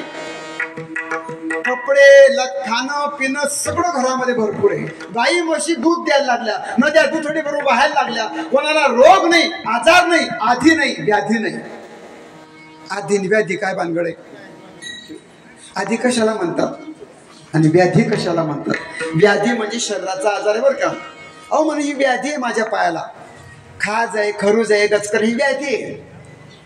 व्याधी म्हणजे आजार आहे. शरीराचा आजार त्याला म्हणतात व्याधी आणि मनाचा आजार त्याला म्हणतात आधी. काही माणसं मनानं रोगी आहे, आजारी आहे, आणि काही शारीरिक दुखण्याने आजारी आहे. दिसतात सुंदर, धष्टपुष्ट आहे. अहो काय झालं, असं सुत्तक पडल्यासारखं तोंड का झालं तुमचं? एवढं मोठे घर आहे, पैसा आहे, सगळं काही मनासारखं आहे, पण दुःखी व्यक्ती असेल तर त्याला मानसिक रोग आहे. शरीराचा रोग डॉक्टर औषधीने घालवू शकतो, पण मनाचा आजार याच्यावरती औषध नाही. तरी सुद्धा डॉक्टर आहे, त्याला म्हणतात मानसोपचार तज्ञ. मानसोपचार तज्ञ औषध देत नाही शक्यतो, फक्त बोलतात. कन्सल्ट त्यांची फी किती आहे? 1,500 रुपये, 1200 रुपये, कमीत कमी 800 रुपये. 15 मिनिटं 10 मिनिटं बोलायची. काय मिनिट पडला तो? नुसतं पहिली विजिट, दुसरी तिसरी 3-4 सेटिंग लावले की बरं झालं. हो माझं मनातच गेलं. डॉक्टर साहेब तुम्ही माझ्या मनातलं काढलं बरं का. आजार कशाचा आहे? मनाचा. आणि तो मनाचा आजार बी कस काय जोडलाय माहितीये का? म्हणे 30 वर्षापूर्वी माझी सासू मला अशी बोलली होती, ती गाठ मारून ठेवली. आमच्या त्या चुलत भावाने म्हणे, दादाचे चुलत तुम्ही नाही, तो आमचा चुलता म्हणे, आमचा चुलता असा बोलला होता 30 वर्षापूर्वी, मरून जा जर तुला असं करता येत नसेल तर. ती तीक मला लागली, त्याच्या जिद्दीवर मी एवढी बिल्डिंग उभी केली म्हणे. आता ही चांगली गोष्ट आहे की नाही, पण मी विसरणार नाही म्हणे. गाठ मारून ठेवली. अशा कितीतरी गाठी तुमच्या माझ्या प्रत्येकाच्या मनात या गाठी मारून ठेवल्या आपण. त्या सोडा बरं का. आता तो का म्हणे, सोडल्या गाठी दिली मिठी पाया. जेवढ्या गाठी जास्त तेवढं दुःख जास्त. उदास आहे आजी, उदास आहे बाबा, उदास आहे सून. का? बोलण्याने घर पडले आमच्या मनाला. कधी कधी मारलेलं बरं आमच्याकडे असं म्हणतात, पण बोललेलं वाईट. बोलण्याचा आघात मनावर होतो आणि शस्त्राचा आघात शरीरावर होतो. जखम झाली, भरून गेली कालांतराने, पण मनाची जखम 50-50 वर्ष सुधरत नाही. काही माणसं कोमात जातात, त्याला डिप्रेशन असं म्हणतात. बरेच माणसं करोडपती आहे पण विचारात आहे, विचाराच्या ओझ्यामध्ये दडपून गेले. मन कोणाचा शाप आहे, कोणाला पितृशाप आहे, कोणाला ज्याचं ज्याचं तुम्ही वाईट केलं असेल ना ते सगळं कृत्य तुमच्या माझ्या समोर येऊन प्रगट होतं बरं का. आणि ते आम्हाला झोप लागू देत नाही, म्हातारपण सुखात जात नाही. याचं वाईट केलं, त्याचं वाईट केलं, त्याला हे बोललो, याला धक्का दिला, त्याच्यावर केस केली, याला मारलं. अरे अरे सगळे वाईट कर्म आणि छातीवर आली. झोप लागत नाही, तडमड का नाही झोप लागत? पण आधी मनाचा आजार आहे, जास्त सांगायचं नाही. ही आधी व्याधी, रोग, राई, ताण, तणाव, टेन्शन गोकुळामधून सर्व गेलो. भगवान म्हणतात आता मी आलोय ना, माझं एक नाव आहे आनंद. देवाचं नाव काय आहे? आनंद. अद्वय नित्य निरामय जे का निधान योगियांचे. मी जिथे येणार आहे त्या लोकांचे चेहरे कसे पाहिजे, प्रसन्न प्रफुल्लित. घरामध्ये आनंद केव्हा होतो? अरे आज सुद्धा बाळ जन्माला आलं म्हणजे आनंद होतो की नाही? मुलगी असेल, नात असेल, नातू असेल, घर कसं झालं म्हणजे गोकुळासारखं झालं. ज्या घरात बाळ आहे ते घर आनंदित आहे. बाळ हेच आनंदाचं कारण आहे. मी जिथे येईल जाईल त्याच्या अगोदर लक्ष्मीला सांगितलं जा तिथे, सुखाला सांगितलं जा तिथे. ओ कोणाला कशाचीच चिंता नाही, असे ते गोकुळवासी आनंदित झाले. सगळे आले दरबारामध्ये. कोणी ताटी वाटी ताटी सुंटवडी, कोणी काही भेटवस्तू आणल्या, आंगडं टोपडं सगळं काही आणलं. स्त्रिया नटून तटून आल्या, भारी भारी वस्त्र घातले आणि माणसांनी सुद्धा भरजरी वस्त्र अलंकार, गळ्यामध्ये माळा आणि गोप गौडी सर्व आले आणि भगवंताला पाण्यात टाकलं. झोके देतात आहे विठ्ठल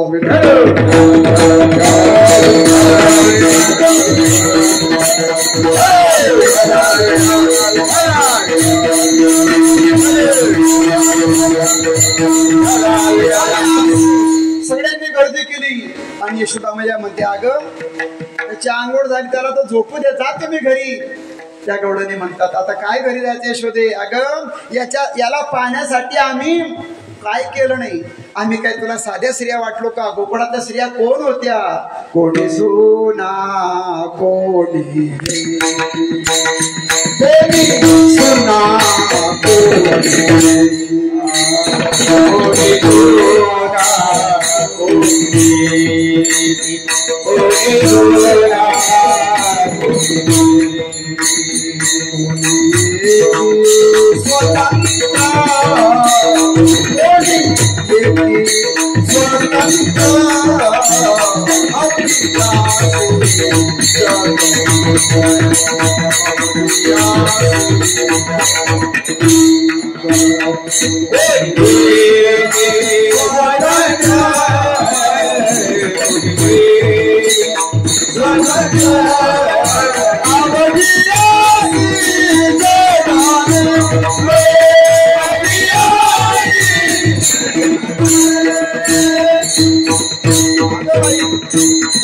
कोणी सुना कोणी लेखी होत्या, पण कोणत्या होत्या? ह्या वेदातल्या श्रुती होत्या बरं. त्या जाण वेद गर्भीच्या श्रुती. वेदाने काय केलं? देवाला जाणण्याचा प्रयत्न केला, पण वेद जाणू गेला पुढे मौना मला. वेदाकडून देवाची स्तुती झाली नाही, तो शिनला, भागला, थकला. पण त्या वेदामध्ये ज्या श्रुती होत्या, ज्या ऋचा होत्या, जे मंत्र होते, त्यांना वाटलं ज्याच्यामध्ये आम्ही आहोत त्यांना देव प्राप्त होत नाही, मग इथे राहून फायदा काय? त्या सर्व ऋचा कोण कोण होत्या? उपासनापर काही श्रुती होत्या, काही कर्माच्या अधिकारी होत्या, काही ज्ञानाच्या अधिकारावरच्या. सगळ्यांनी विचार केला चला आता गोकुळामध्ये, आणि ज्ञानाच्या अधिकारावरच्या ज्या ऋचा होत्या, श्रुती होत्या, त्या झाल्या सासवा. उपासनापर झाल्या लेकी आणि कर्मपर झाल्या सुना. अशा त्या होत्या. म्हणे बाई मी काय केलं याच्यासाठी? मी जप केलं, एक म्हणते मी यत्न केला, एक म्हणते मी तप केलं, एक म्हणते बाई मी काय केलं सांगू? मी फक्त खरंच बोलली, फक्त माझी या सत्यवादाचे तप. मी काय केलं याच्यासाठी? याची लागी हो व्रत जप यज्ञ हवन सर्व केलं. जोडोबाऱ्यांची गौड नाही. आणि ही जी वेळ आहे आता तुझ्या दारामध्ये हा बाळकृष्ण आलेला आहे. आता नाव ठेवलं होतं पण आनंद झालेला आहे. आम्हालाही तेवढाच आनंद झाला, तुला जेवढा झाला तेवढा आनंद मला झाला. तेव्हा यशोदा मैया म्हणते बाई माझं वय आता 85 वर्षाचं आहे. या वयामध्ये कुठे मुलं होतात का?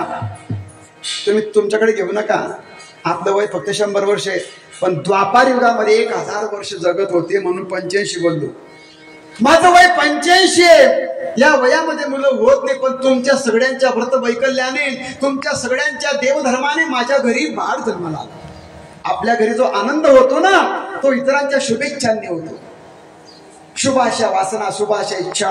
म्हणे बाई तुमच्या प्रयत्नाने, तुमच्या तपाने, तुमच्या पुण्याईने माझ्या घरी. आणि बघा आता हे जी यशोदा मैया होती ही साधी नव्हती. हजारो वर्ष तप केलं होतं, पण आपलं यश जी दुसऱ्याला देते तिला म्हणतात यशोदा.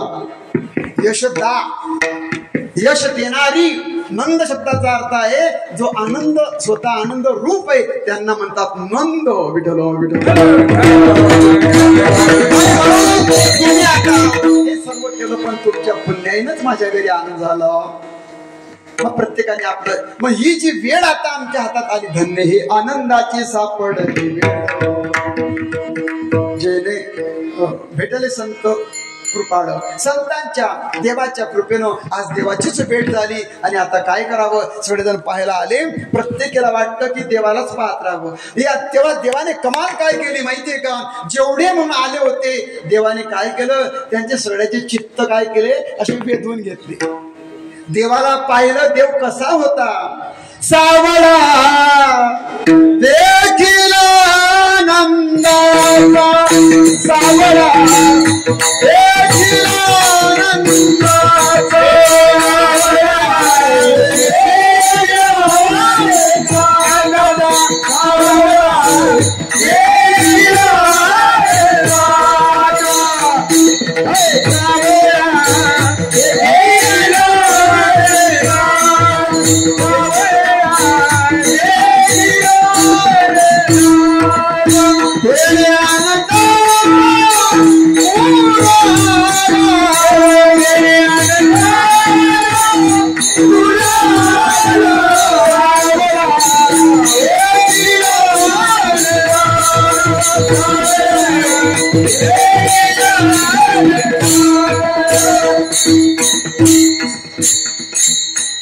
भगवान सावळा आहे. देवाने काय केलं, सगळ्यांचे मन वेधून घेतले, आकर्षित केलं. त्याचं नावच कृष्ण आहे. आणि मग सगळ्यांना असं वाटायचं घरी जायचंच नाही आता. आणि यशोदा मैया म्हणते, कागद जा ना घरी तुम्ही, आता दुपारची वेळ झाली, जा घरी जा. त्याला पण झोपू द्या. म्हणे बाई आता काय घरी जायचं, कोणाचं घर, कोणाचा पती, कोणाची मुलं, कृष्ण माझी माता, कृष्ण माझा पिता, बहीण बंधू सर्व आमचा हाच आहे असो.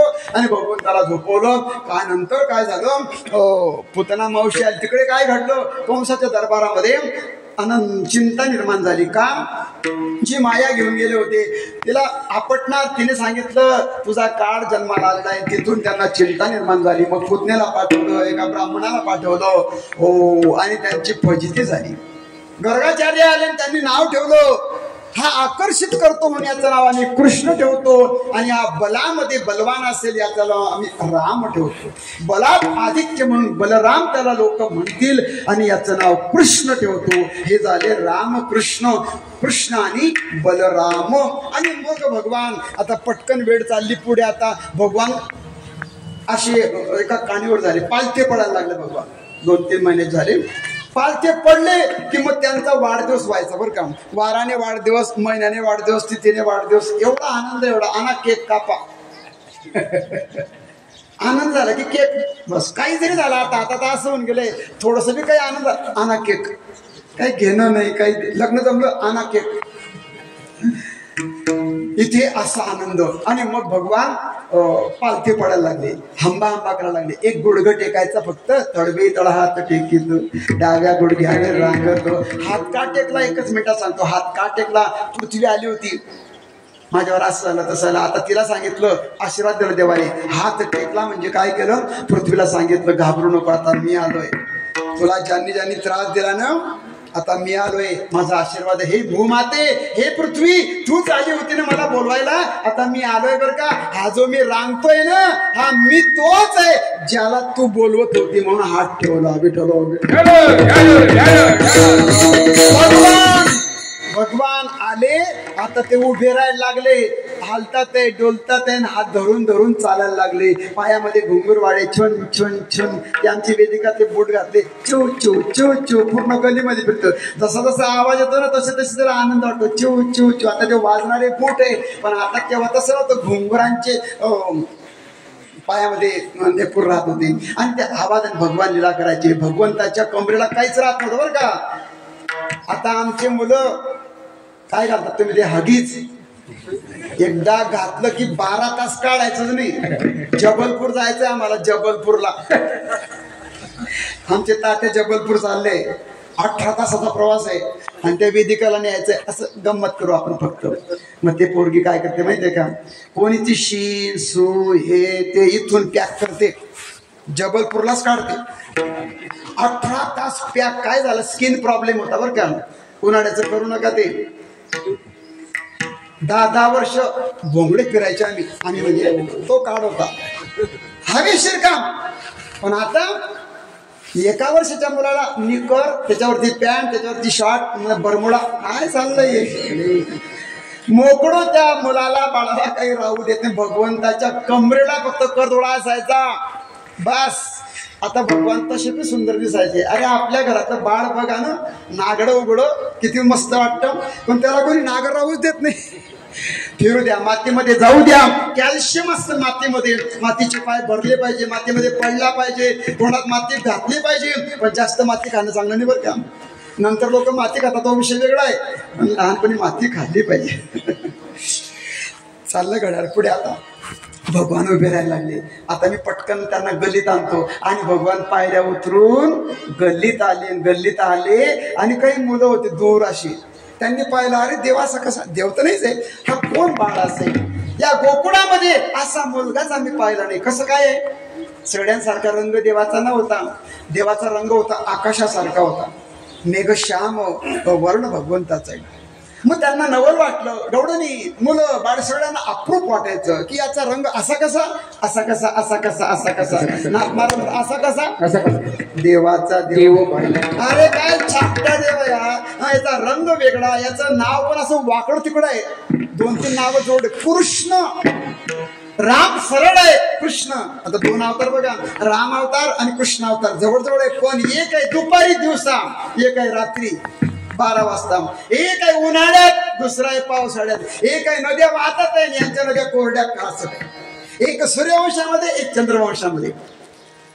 एकाने वानरांना घेतलं बरोबर, लंका विजयी मिळवलं. त्याच्यावरती लंकेवर त्या समुद्रावरती पूल बांधला. तिथे आम्ही जाऊन आलो का मागच्या 2 महिन्यापूर्वी.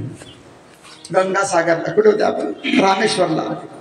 तिथून फक्त 18 किलोमीटर लंका होती. दुर्बीण ठेवली, ती दुर्बिणीतून आम्ही लंका पाहिली. दुर्बिणीमधून. पूल आज पण आहे तिथे. जिथे पूल बांधला तो पूल आजही आहे. पण पाण्याची पातळी वाढल्यामुळे 2 ते 3 मीटर पाणी त्या पुलावरती आहे. आजही तिथे दगड तरतात. आम्ही तारुण्य आलो तर पाण्यात टाकून आलो. आम्ही पाण्यात टाकायचे, दगड वरती तरंगायचे, फोटो पण काढले. विठ्ठल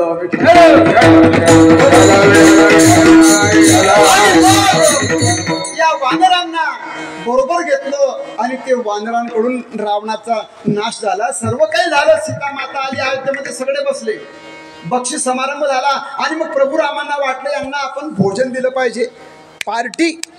ज्यांनी सीतामाईचा शोध लावला, ज्यांनी रावणाच्या वधासाठी मला प्रयत्न आणि मदत केली, त्यांना एकदा जेवण तर देऊ. आता शेवटची भेट आहे, तुम्हाला बी आम्ही निरोप देणार. आणि मग रामांना वाटलं यांना मिष्टान्नाचं भोजन द्यायचं. गुलाबजाम, पुरी, भाजी, 2 भाज्या पातळ, भात, साधा भात, लावण्या भात, जिरा राईस वगैरे अनेक 4 प्रकारचे भात आहे बरं का. आणि फार 5-25 प्रकारची व्यंजन केलं. मठ्ठा केला, सर्व केलं. आणि वानरांना आमंत्रित केलं. पंक्ती. तुम्ही काय करा म्हणे, आता लाईनने बसा. वानर म्हणजे लाईनीमध्ये बसा. वानरांना मोठं नवल वाटलं, आम्ही जन्मात कधी लाईनीत आलो नाही. वानरांना प्रश्न पडला, पंक्ती धरा. अनाऊन्स करता, चला सगळ्यात पहिल्यांदा आता महिलांची पंगत बसेल. आता म्हणजे आता नाही बरं, एक 10-15 मिनिटं फक्त. आणि मग असं होईल तसं होईल. आयोजकांनी काय केलं, सूचना दिली. तसं राम प्रभूंनी जेवण ठेवलं त्या वानरांसाठी बरं का. मग आले त्या 18 वानरांना सांगितलं, चला मंडळी जेवायला चला, पण लाईनीत बसा बरं का. मग वानर एकमेकाकडे पाहतात. लाईनीत बसायचं म्हणता येईल, लाईनीत. आता वानरांनी कधी लाईनीत धरायच्या, बसले जसे तसे बसले. वाढ सुरू झाली. 4 प्रकारचे भात होते, 4 पातळ भाज्या, 4 कोरड्या भाज्या. काही पदार्थ खायचे होते, चावून चावून चावून खायचे काही होते, काही प्यायचे होते, काही तोंडी लावायचे होते, काही नुसते फुरका मारायचे होते. खाद्य, पेय, लेह्य, चोष्य असे तिथे प्रकार सांगितले. पेय म्हणजे पिण्याचे, खाद्य म्हणजे खाण्याचे, चोष्य म्हणजे चोखून टाकायचे फक्त. आंब्याची फोड, लोणचेची फोड काय करता तुम्ही, चोखतो अशी शेवटपर्यंत चोखतो ठेवतो, चोखतो ठेवतो, चोखून चोखून खायची. शेवग्याची शेंगा कशा खाता, खाऊन नाही घेत, मधलं खायचं टाकून द्यायचं. चोखायचे पदार्थ होते, खायचे पदार्थ होते, प्यायचे पदार्थ, बासुंदी प्यायची, कढी प्यायची. वाढलं, भोकराची भाजी होती, भोकराची. भोकर मध्ये चिकट असतं अशी. आणि त्या वानराने पाहता त्यांनी भात सुरू केला वाढायला, आणि यांनी लगेच सुरुवात केली खायला. मग त्याने अरे थांबा, पूर्ण वाढ होऊ द्या, पुंडलिक वरदा होईल, वदनी कवड होईल, तेव्हा तुम्ही जेवण करा. ते म्हणे वदनी कवड आणि पाणी आम्ही जन्मात पाणी फिरवत नाही, उभ्या जन्मात आम्हाला वदनी कवड माहिती नाही. आम्ही चालता बोलता जेवतो, उड्या मारत जेवतो, आणि हे म्हणतात वदनी कवड. वेळ नाही तेवढा. भात वाढला, खायला सुरुवात केली, भोकराची भाजी आली. एका वानरानं काय केलं, भोकर घेतलं आणि त्यानं असं दाबलं. ते भोकर आतून चिकट असतं, दाबल्यामुळे काय झालं, आतली ती आठवडी अशी सटकली, टन उडी मारली कोणी, त्या भोकरातल्या आठवडीने. आणि ती जेव्हा उडाली तर 3, 4, 5, 10 लोकांच्या ओलांडून त्याच्या पात्रावर जाऊन पडली. कोण, ती आठवडी. समजते ना माझी भाषा, बी. मग त्याने पाहिलं, याला मी दाबलं तर ही एवढी उडी मारते माझ्यापेक्षा. माकड काय म्हणतं, माझ्यापेक्षा तू उडी मारतेस कशी काय. त्याने तिथून जो उडी मारली, ज्याच्या ताटात ती पडली होती त्या आठवड्यावर त्याने जंप घेतली. अशी जशी जंप घेतली त्या पकडण्यासाठी, जो जेवायला बसला होता त्याच्या ताटात त्या पत्रावडीवर जाऊन याने उडी मारली. हा एकदम घाबरला वानर, याने माझ्या ताटात उडी मारलीच कस काय. तो आणि बेट्या माझ्या ताटात उडी मारतो, त्याने तो उडी मारली तर त्याच्या दुसऱ्याच्या ताटात पडला तो. आणि 2-3 वानरांनी पाहिलं, म्हणे उड्या का मारताय. हा इथून तिथे गेला, तो तिथून इथे आला. मग आम्ही काय रिकामे आहे का, आम्हाला उड्या मारता येत नाही का. बाकीच्यांना असं नवल वाटलं, आपण बी काही कमी नाही म्हणेल. आणि सगळे उड्या मारायला लागले. भात कुठे तर गुलाबजाम कुठे, रशी कुठे तर वाट्या सगळ्या फुटल्या, पत्रवाड्याचा काय झालं असेल, दानात दान झालं सर्व. आणि राम प्रभूंना बोललो, चला म्हणे आता संकल्प सोडा. पंक्तीला काय, ज्यांच्याकडून पंगत असते ना, आम्ही संकल्प सोडतो. यांच्या पुण्यस्मरणार्थ आमचे नारायण बाबा, नारायण दादाचं नाव, तात्यासाहेबांचे पिताश्री, आत्ताच त्यांचं देहावसान झालं, आणि त्यांच्या पुण्यस्मरणार्थ हे जेवण दिलंय. मग काय करतात, पाणी घेतात की नाही. रामप्रभूंना बोलवलं, चला म्हणे तुमच्याकडचं जेवण आहे. त्यांना चला संकल्प घ्यायला आले. पाहतात तो काय, वानर उड्या मारतात त्या ताटांवरती. भात कुठे तर काय सांगतात तुम्हाला, सगळा बाजार. आणि त्या जेवणाच्या ठिकाणी रामप्रभू पाहतात. अरे अरे अरे, पाहिलं म्हणे रामा, हे तुम्ही यांना जेवण देणार होते, काय अवस्था आहे. आणि रामप्रभू म्हणतात, अरे अरे तुमची लायकी नाही जेवणाची. तुमची म्हणजे तुमची नाही. मी तुम्हाला गुलाबजाम आणलं, काय बर्फी, मोहनताळ, काजू कतली सगळं काही, तुम्ही श्री बालाजीचा बेत कसं जेवायचं बेटा तुम्हाला कळत नाही का.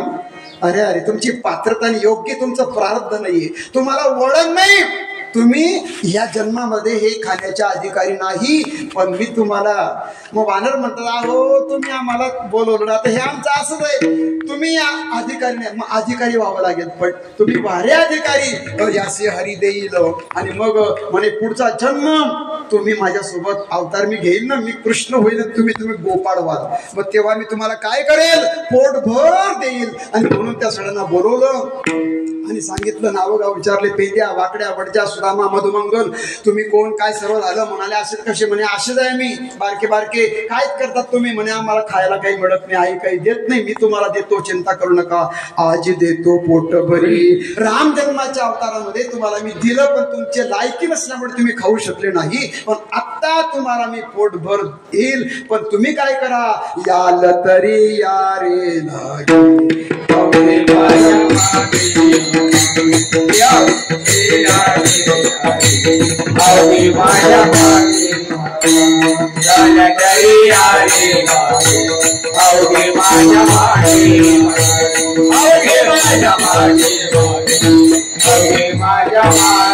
आज मी तुम्हाला पोटभर देणार, पण माझ्या मागे मागे या. देवाच्या मागे जावं, संतांच्या मागे जावं, ज्ञानोबारांच्या मागे मागे जावं. त्यांच्या मागे गेलो तर देव भेटतो, त्यांच्या मागे गेलो तर जेवण मिळतं. ज्ञानोबारांची दिंडी सोडली की कोणीच काही देत नाही.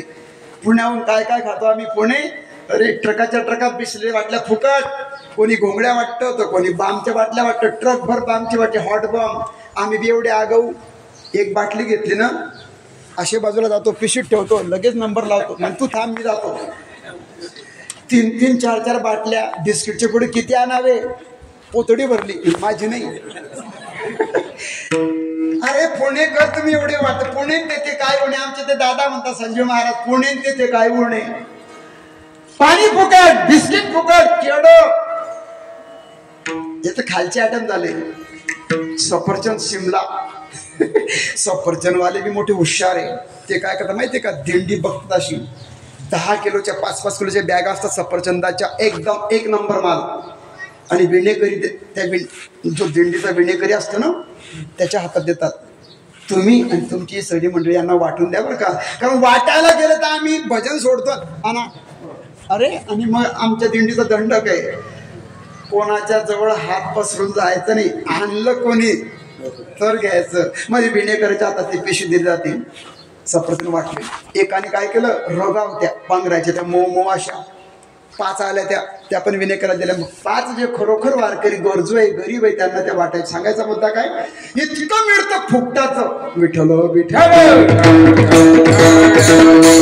भगवान म्हणला तुम्हाला पोटभर देतो. म्हणे कस काय देणार, आमची आई मोठी खराब आहे. म्हणे कस काय देणार नाही, आपण चोऱ्या करू. अरे देवा, कन्हैया कान्हा, माझे वडील माडकरी बरं का, रोज ज्ञानेश्वरी वाचता, आमच्या घरी चोरी कोणी करत नाही. अरे आपण पैसा नाही चोरणार, आपण दही चोरणार. आणि मग चौरी संघटना स्थापन केली, सगळ्यांना एकत्र केलं. म्हणजे चला आता, आणि मग नवनीताचं किंवा नवविधा भक्तीचं घर पाहावं, जिथे नवविधा भक्ती केली जाते अशा घरामध्ये जावं, त्या घरामध्ये शिरावं, काय दही दूध खावं. कुठे कुठे दुधाने पालत्या केल्या, कुठे कुठे माठ फोडून टाकले. असा अनेक प्रकारचा हा कर्म, चौरे कर्म चाललं. तेवढ्याने त्रस्त झाल्या. मध्ये मग काही घटना घडतात. अगासूर, कागासूर, इटासूर, तोंडावर्त हे सगळे आले आणि सगळ्यांचा निपात भगवंताने करावा. भगवान 5, 7, 8 वर्ष झाले देवाने पायामध्ये चप्पल घालायचे नाही, वाहन घालायचे नाही. का, तिथे सगळे ऋषीमुनी जप करण्यासाठी आले होते. भगवंत लीला करतात आहे. अनेक गौडांनी यावं, एक काही सांगते, दुसरी काही सांगते, पण गौडांनी त्रस्त झाल्या. आणि एक गौड म्हणते, तू फक्त माझ्या घरी ये, आता तुला नाही बांधलं तर माझं नाव बदलून ठेव, मी पण अशी आहे. भगवान म्हणे, कोण आहे रे बघारीचं नाव गाव. म्हणे देवा ही अशी. बरोबर. रात्री गेले भगवान, जास्त सांगत नाही, वेळ कमी आहे माझ्याकडे. आणि तिची बेडी आणि त्याची गाठ मारून भगवान, आता देवाला काय बांधायची गरज नाही. पाहिलं गाठ बसून गेली. सकाळी आपल्या घरी झोपून राहिले. सकाळ झाली, 4 वाजले. गौडन लवकर उठली आणि तिची वेगळा झटका बसला. आता हा जो गोपाळ होता हा फक्त 4च फूट होता बरं का उंचीला, 4च फुटाची उंची होती. आणि तो पंघरून झोपला होता.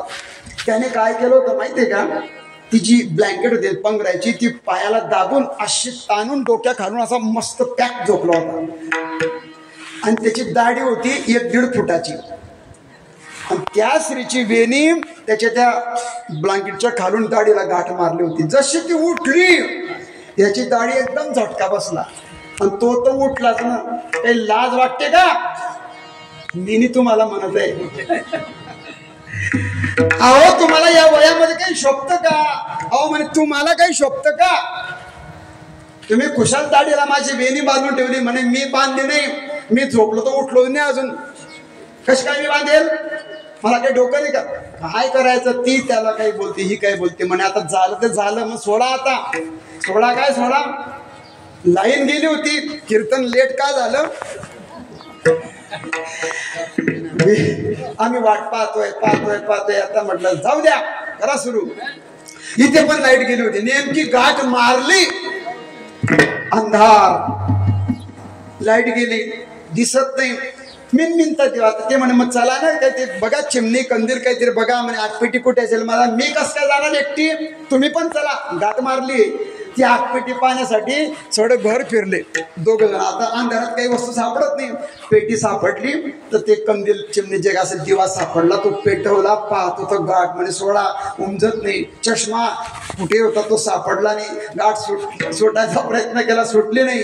म्हणे मग कापून टाका, काय सोडतंय. 5 वाजले, 6 वाजले, 6:30 झाले, दिवस निघाला.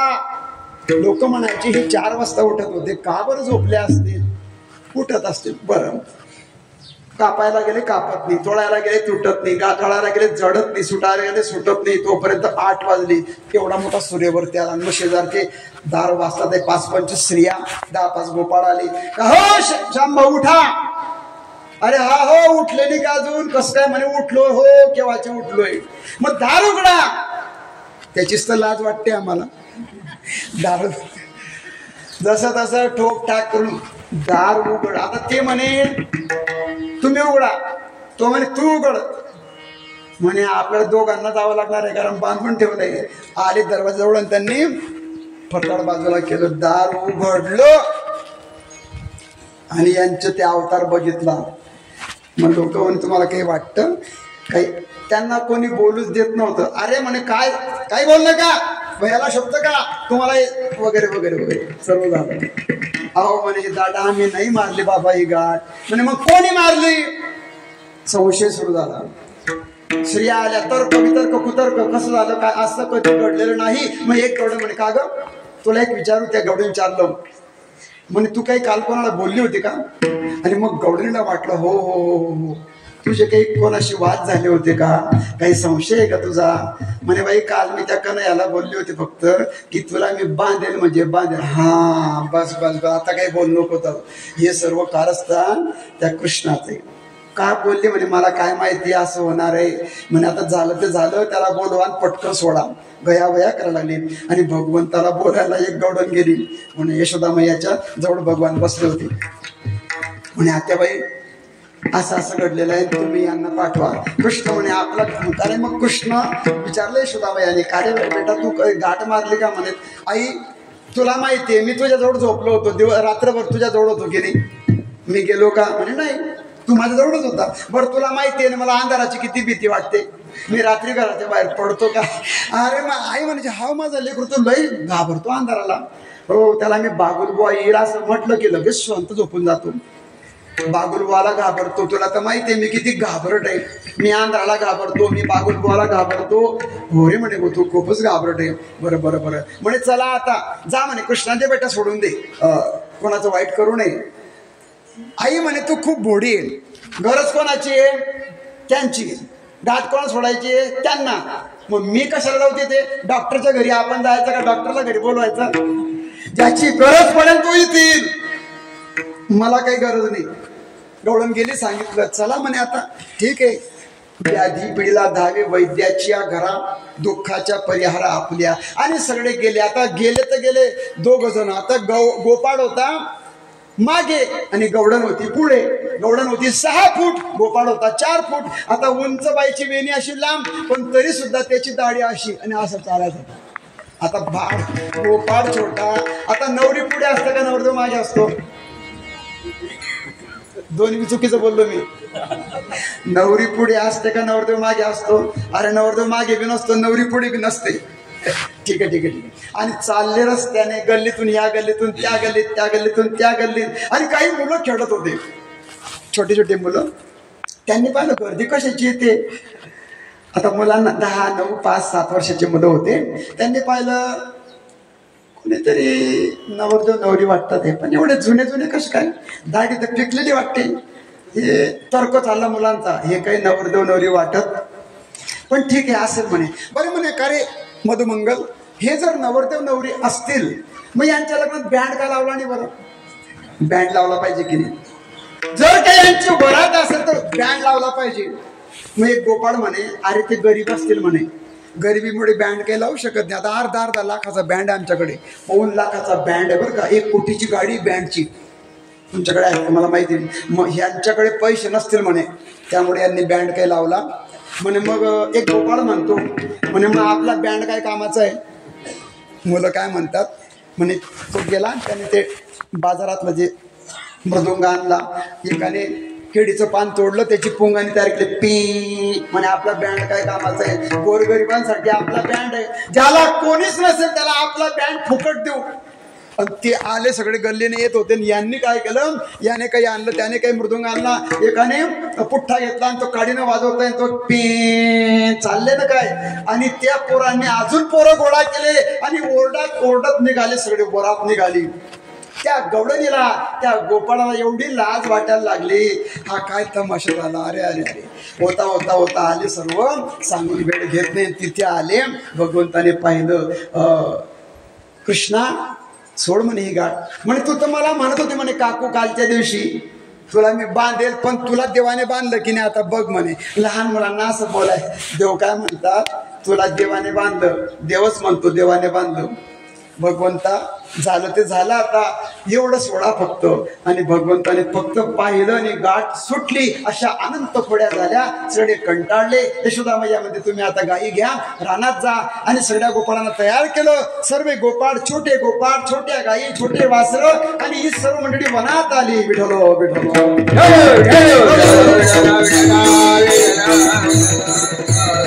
आणि मग तिथे अनेक प्रकारचे आघासुराचा नाश केला, कालियाचं मर्दन केलं, अनेक प्रकारचे खेळ खेळले. आणि खेळ खेळून गोपाळ थकले. म्हणे देवा, आता आमच्याकडून काही राहावलं जात नाही, तुम्ही पण आता आवरा महाराज. झाली आता वेळ म्हणते अनासी डोळ्या. आता वेळ झाली जेवणाची. काम सारोनी सकड आले अवघे गोपाळ.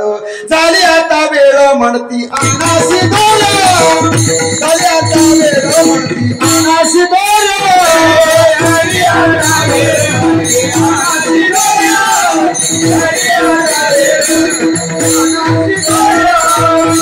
सर्व शिदोऱ्या आणल्या. गोपाळांना सांगितलं होतं आदल्या दिवशी उद्या आपला काला करायचा आहे, तुम्ही आपापल्या शिदोऱ्या आणल्या. शिदोरी म्हणजे कोणती शिदोरी? पाप आणि पुण्याची शिदोरी असते बरं का. आध्यात्मिक अर्थ असा आहे, पापाची आणि पुण्याची मिश्रित अशी शिदोरी होती. कोणाची? पाप पुण्य मिश्रित होती. तुमच्या माझ्या सगळ्यांच्या शिदोऱ्या आपण बरोबर आणल्या. कशाच्या? पाप केलाय आम्ही अर्ध आणि पुण्य केलाय अर्ध, म्हणून आपण मनुष्य झालोय बरं का. ही सर्व शिदोरी आणली. देवाने काय केलं? सगळ्यांच्या शिदोऱ्या त्यांच्या शिदोरीमध्ये मिळवून टाकल्या. म्हणजे काय झालं? देवाच्या शिदोरीमध्ये आपली शिदोरी मिळवली की आपलं पापही राहत नाही आणि पुण्यही राहत नाही. तुका म्हणे आम्ही झालो अग्निरूपो लागो नेतू पाप. भगवंतामध्ये मिळून गेले सर्व. पण सगळ्यांना गोल बसवलं देवाने. एक गोपाळ असा बाजूला बसला होता. का रे बाळ तू इकडे? तो म्हणतो माझी शिदोरी नाही. म्हणे का तुझ्या आईने दिली नाही का? म्हणे मला आई पण नाही, मला बाप नाही, कृष्णा मला कोण नाही. भगवान म्हणतात ज्याला कोणीच नसतं ना त्याला मी असतो. हे आणि त्या सगळ्यात छोट्याशा गोपाळाला, सगळ्यात लहान गोपाळ होता, त्याला आपल्या मध्यभागी घेतलं भगवंताने. आणि मग त्या शिदोऱ्या एकत्रित केल्या. पेंद्याने काय केलं? सगळ्या गोळा केल्या आणि ते कालवून मग भगवंताने एका अर्ध्या डाव्या हातामध्ये शिदोरीचा काही भाग घेतला आणि भगवंताने असा हात केलाय सगळ्यांना. आणि काला वाटतात आहे. भागवतामध्ये एक श्लोक आलेला आहे. जेवताना नर्म अशी विनोद करायचे, हसत खेळत. गोपाळांना अगदी हसत खेळत जेवायचं. घरामध्ये सून, सासू, आई, वडील, मुलं एकत्र जेवा. एकत्र म्हणजे एका ताटात नाही, एकत्र एका वेळेस जेवा. सून पण तेव्हाच जेवली पाहिजे. आपल्या घरातली स्त्री आनंदित पाहिजे, हसली पाहिजे. जी सून, जी आई, जी बहीण, घरातली स्त्री जर आनंदित असेल, हसत असेल तर ते घर प्रगती करत असतं. देवाने काय करावं? सगळ्यांना विनोद करावे. आणि मग ते काल्याचा प्रसाद प्रत्येकाला वाटला. विप्रत वेणो चटरपटयो शृंगम वेत्रे चक्षे वामय पाणो मसृण कवलम गुरुषु तिष्ठन् मध्ये स्वपरी सुरधो हास्यन्नर्ववेस्वेहि स्वर्गे लोके मिशति भुभुजी यज्ञ भूप बालकेली कुंडली गौराई ज्ञाने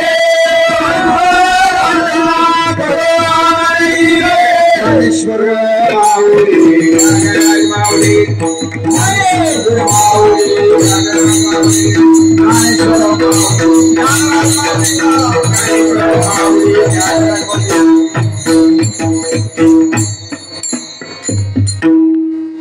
विना तिथे स्पर्श करायचा.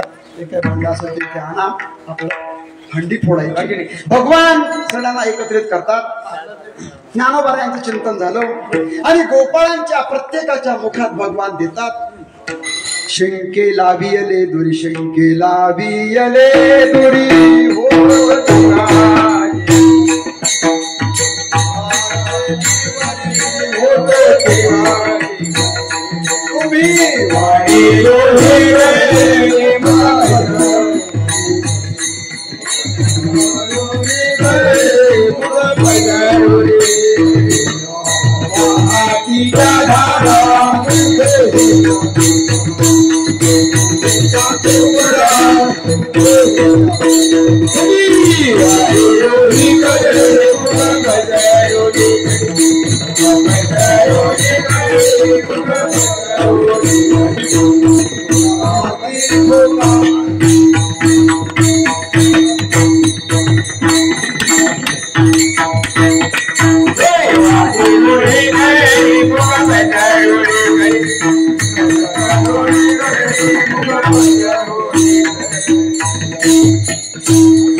बोलायचं काही सूचना नाही बोल. जय विठ्ठल.